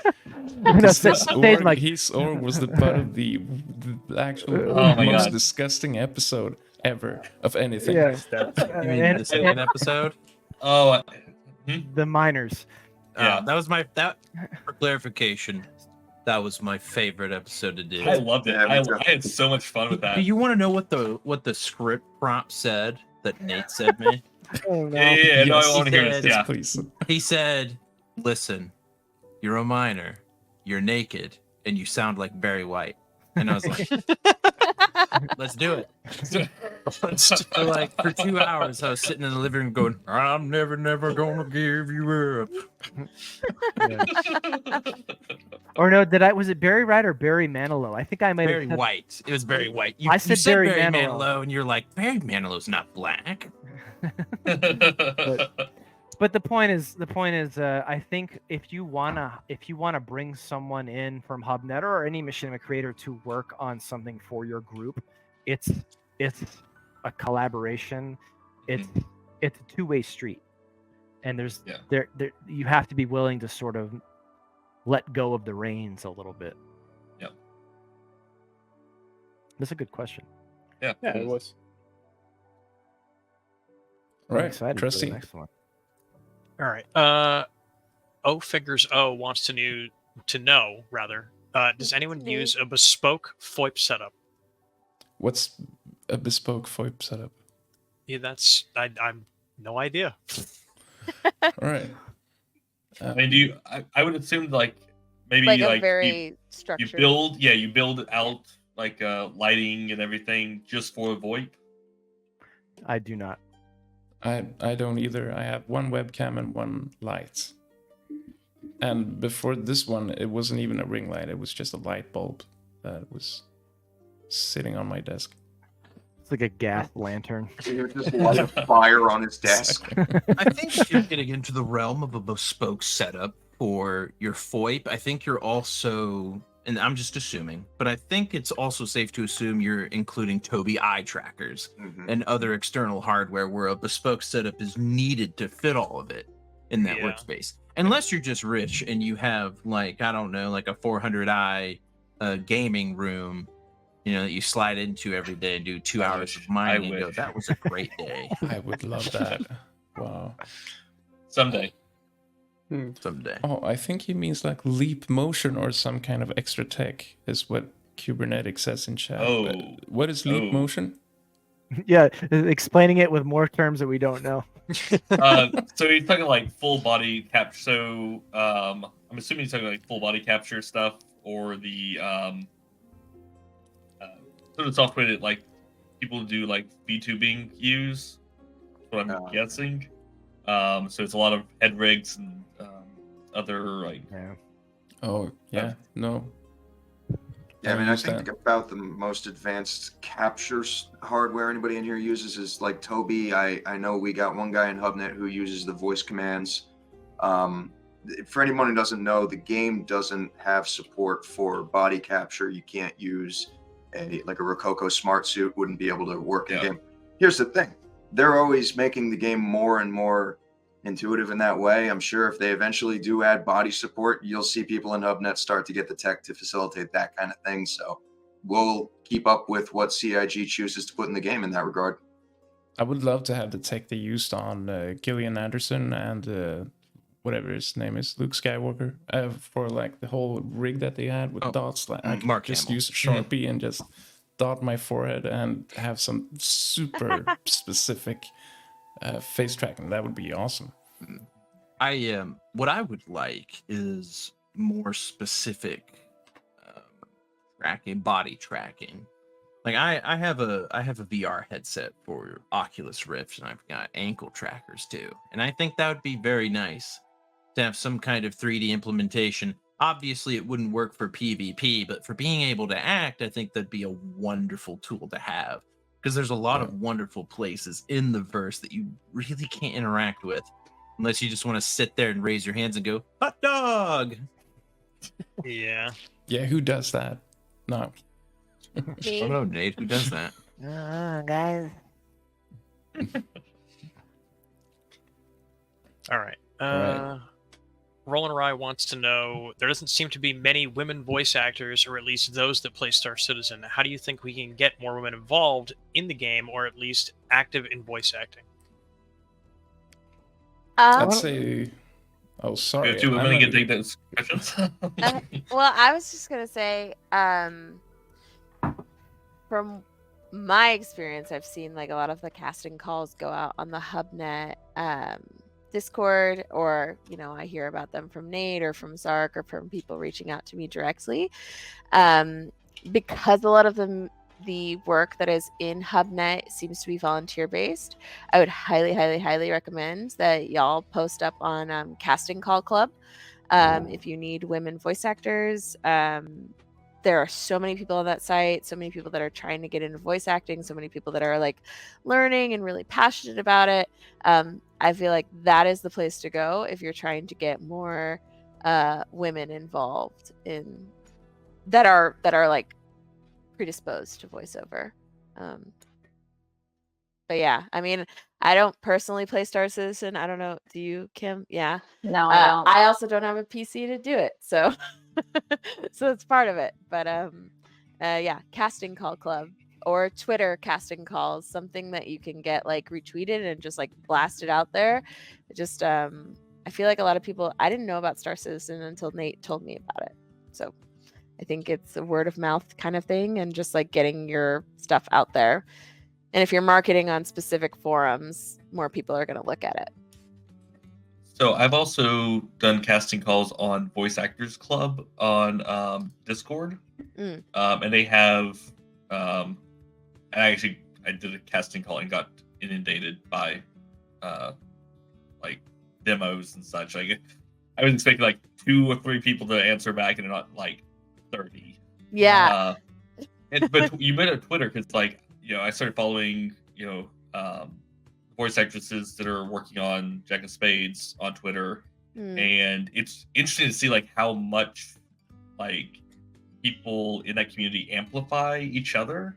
Like I think that's really cool. Like the casting call gets posted, and it's not like, oh, this is my casting call. It's like, oh, It's hey, like, retweet, everyone, retweet. yeah, everyone. There's someone's got a casting call here looking for this voice, and I'm gonna retweet it and get it out to the larger community. I think that's really cool. That's part of the culture.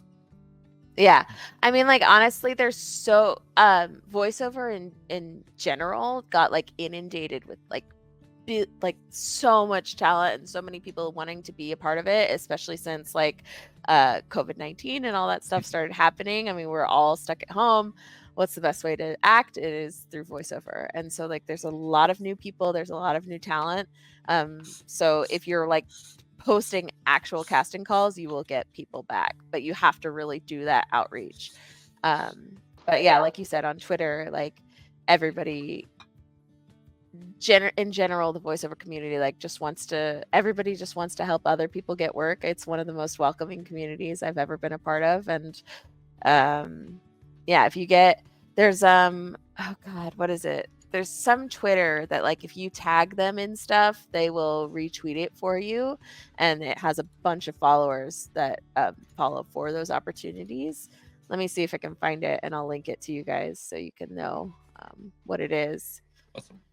While we're on the topic, voice actors, how do you feel about compensation for the work? Like, how does that work in your minds? Like, so I mean, like obviously a lot of this I'm doing volunteer based for Nate.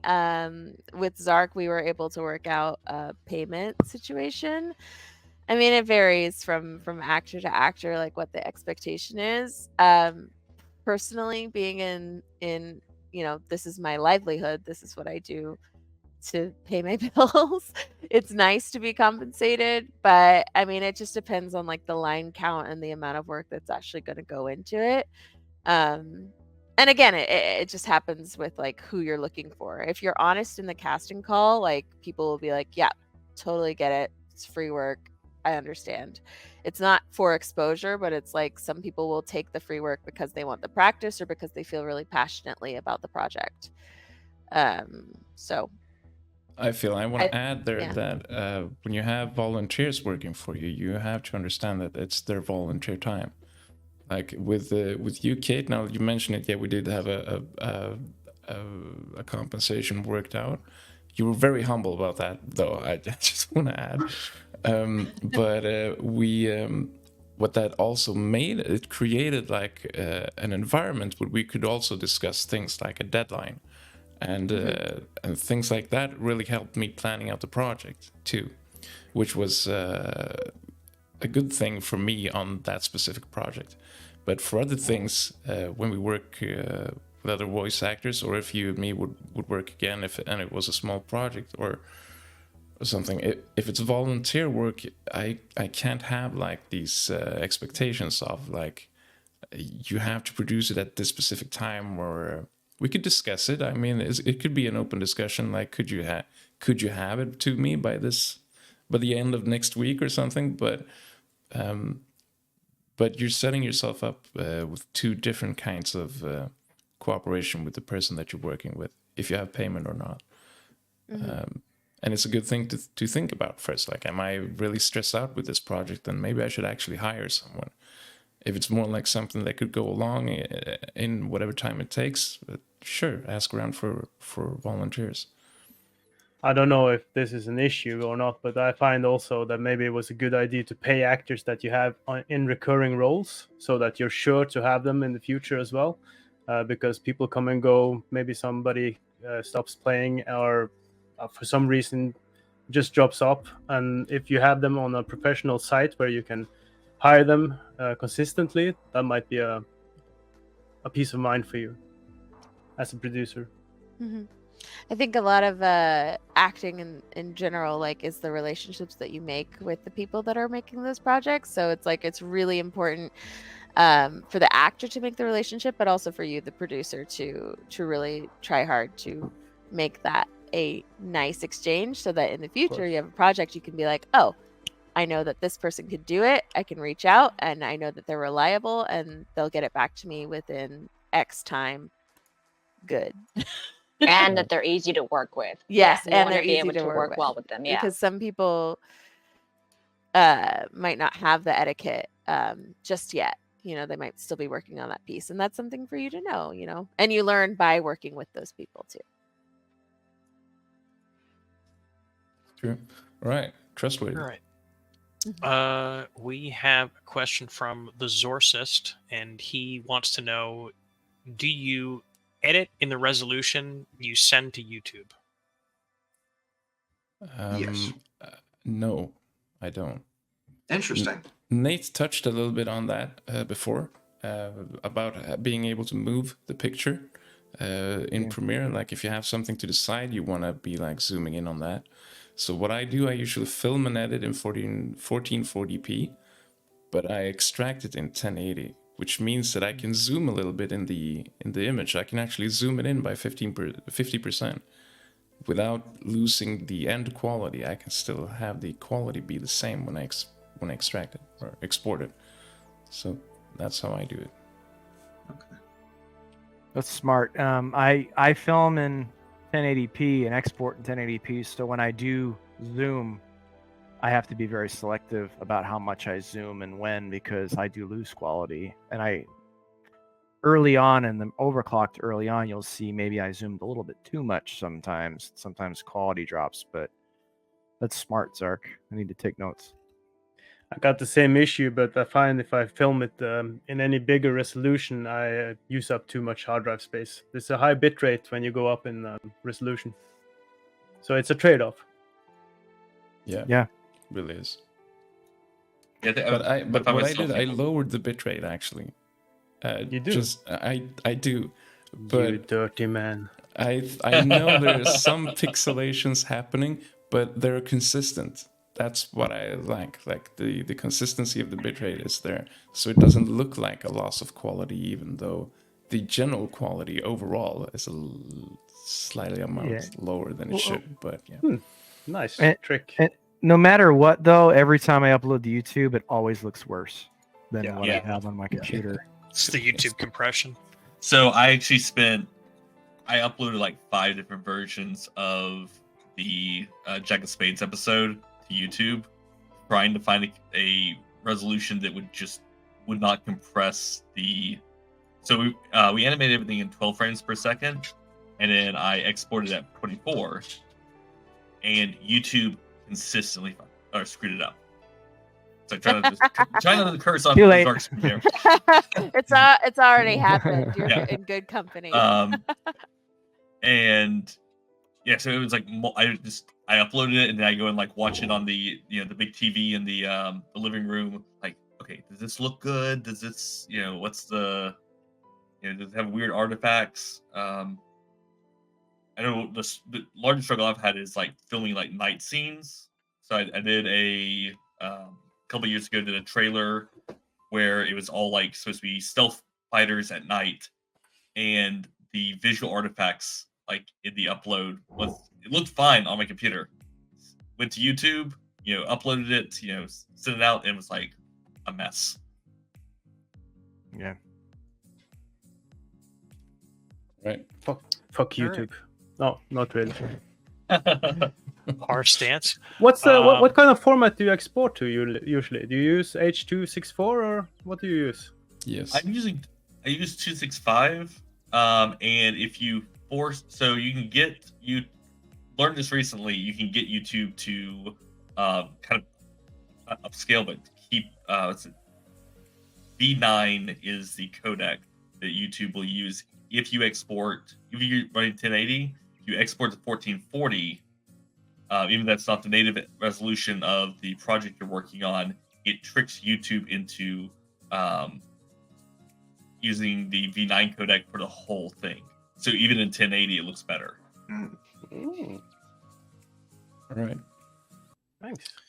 Good tip. Exorcist wants to know, do you shoot as much as you can by yourselves? Yes. Yes. Yep. Yeah, you don't want to waste people's time. If you can get the solo stuff done on your own and then, collapse all of the stuff that needs people's help into one shoot and get people in and get them out as soon as possible, they're more likely to come back. Yeah. I try to shoot everything by myself. If I can, I'll even lip sync someone else's lines that they just send over to me, and I'll make another character other than Oliver, and I'll try lip syncing their lines on that character. Definitely. All right. We've only got 2 questions left so far. Packrat wants to know, on average, how long does the high of uploading a video last? Mine lasts about 15 seconds, sadly. Oh. Well, that's a great question. I mean, as long as I get notifications. It lasts until that first negative comment. Yeah, and then you're pissed off. You keep going back. Son of a bitch. Nah, don't listen to the haters. All right. I'm so petty. I just had then, to add to that. When you said don't listen to the haters, I had a video. It was my first negative comment. I had like several positive ones, and I was like, this is going great. And there was just one person who criticized my work. And I couldn't let it go, so I pinned the comments. I was like, everyone is gonna see this lonely person criticizing my work. So I pinned it. Was years ago. So I put jump on this person. Yeah, exactly. So I put that comment on the top, and I was like, I hope everyone gets them. Just replies to them how bad they are.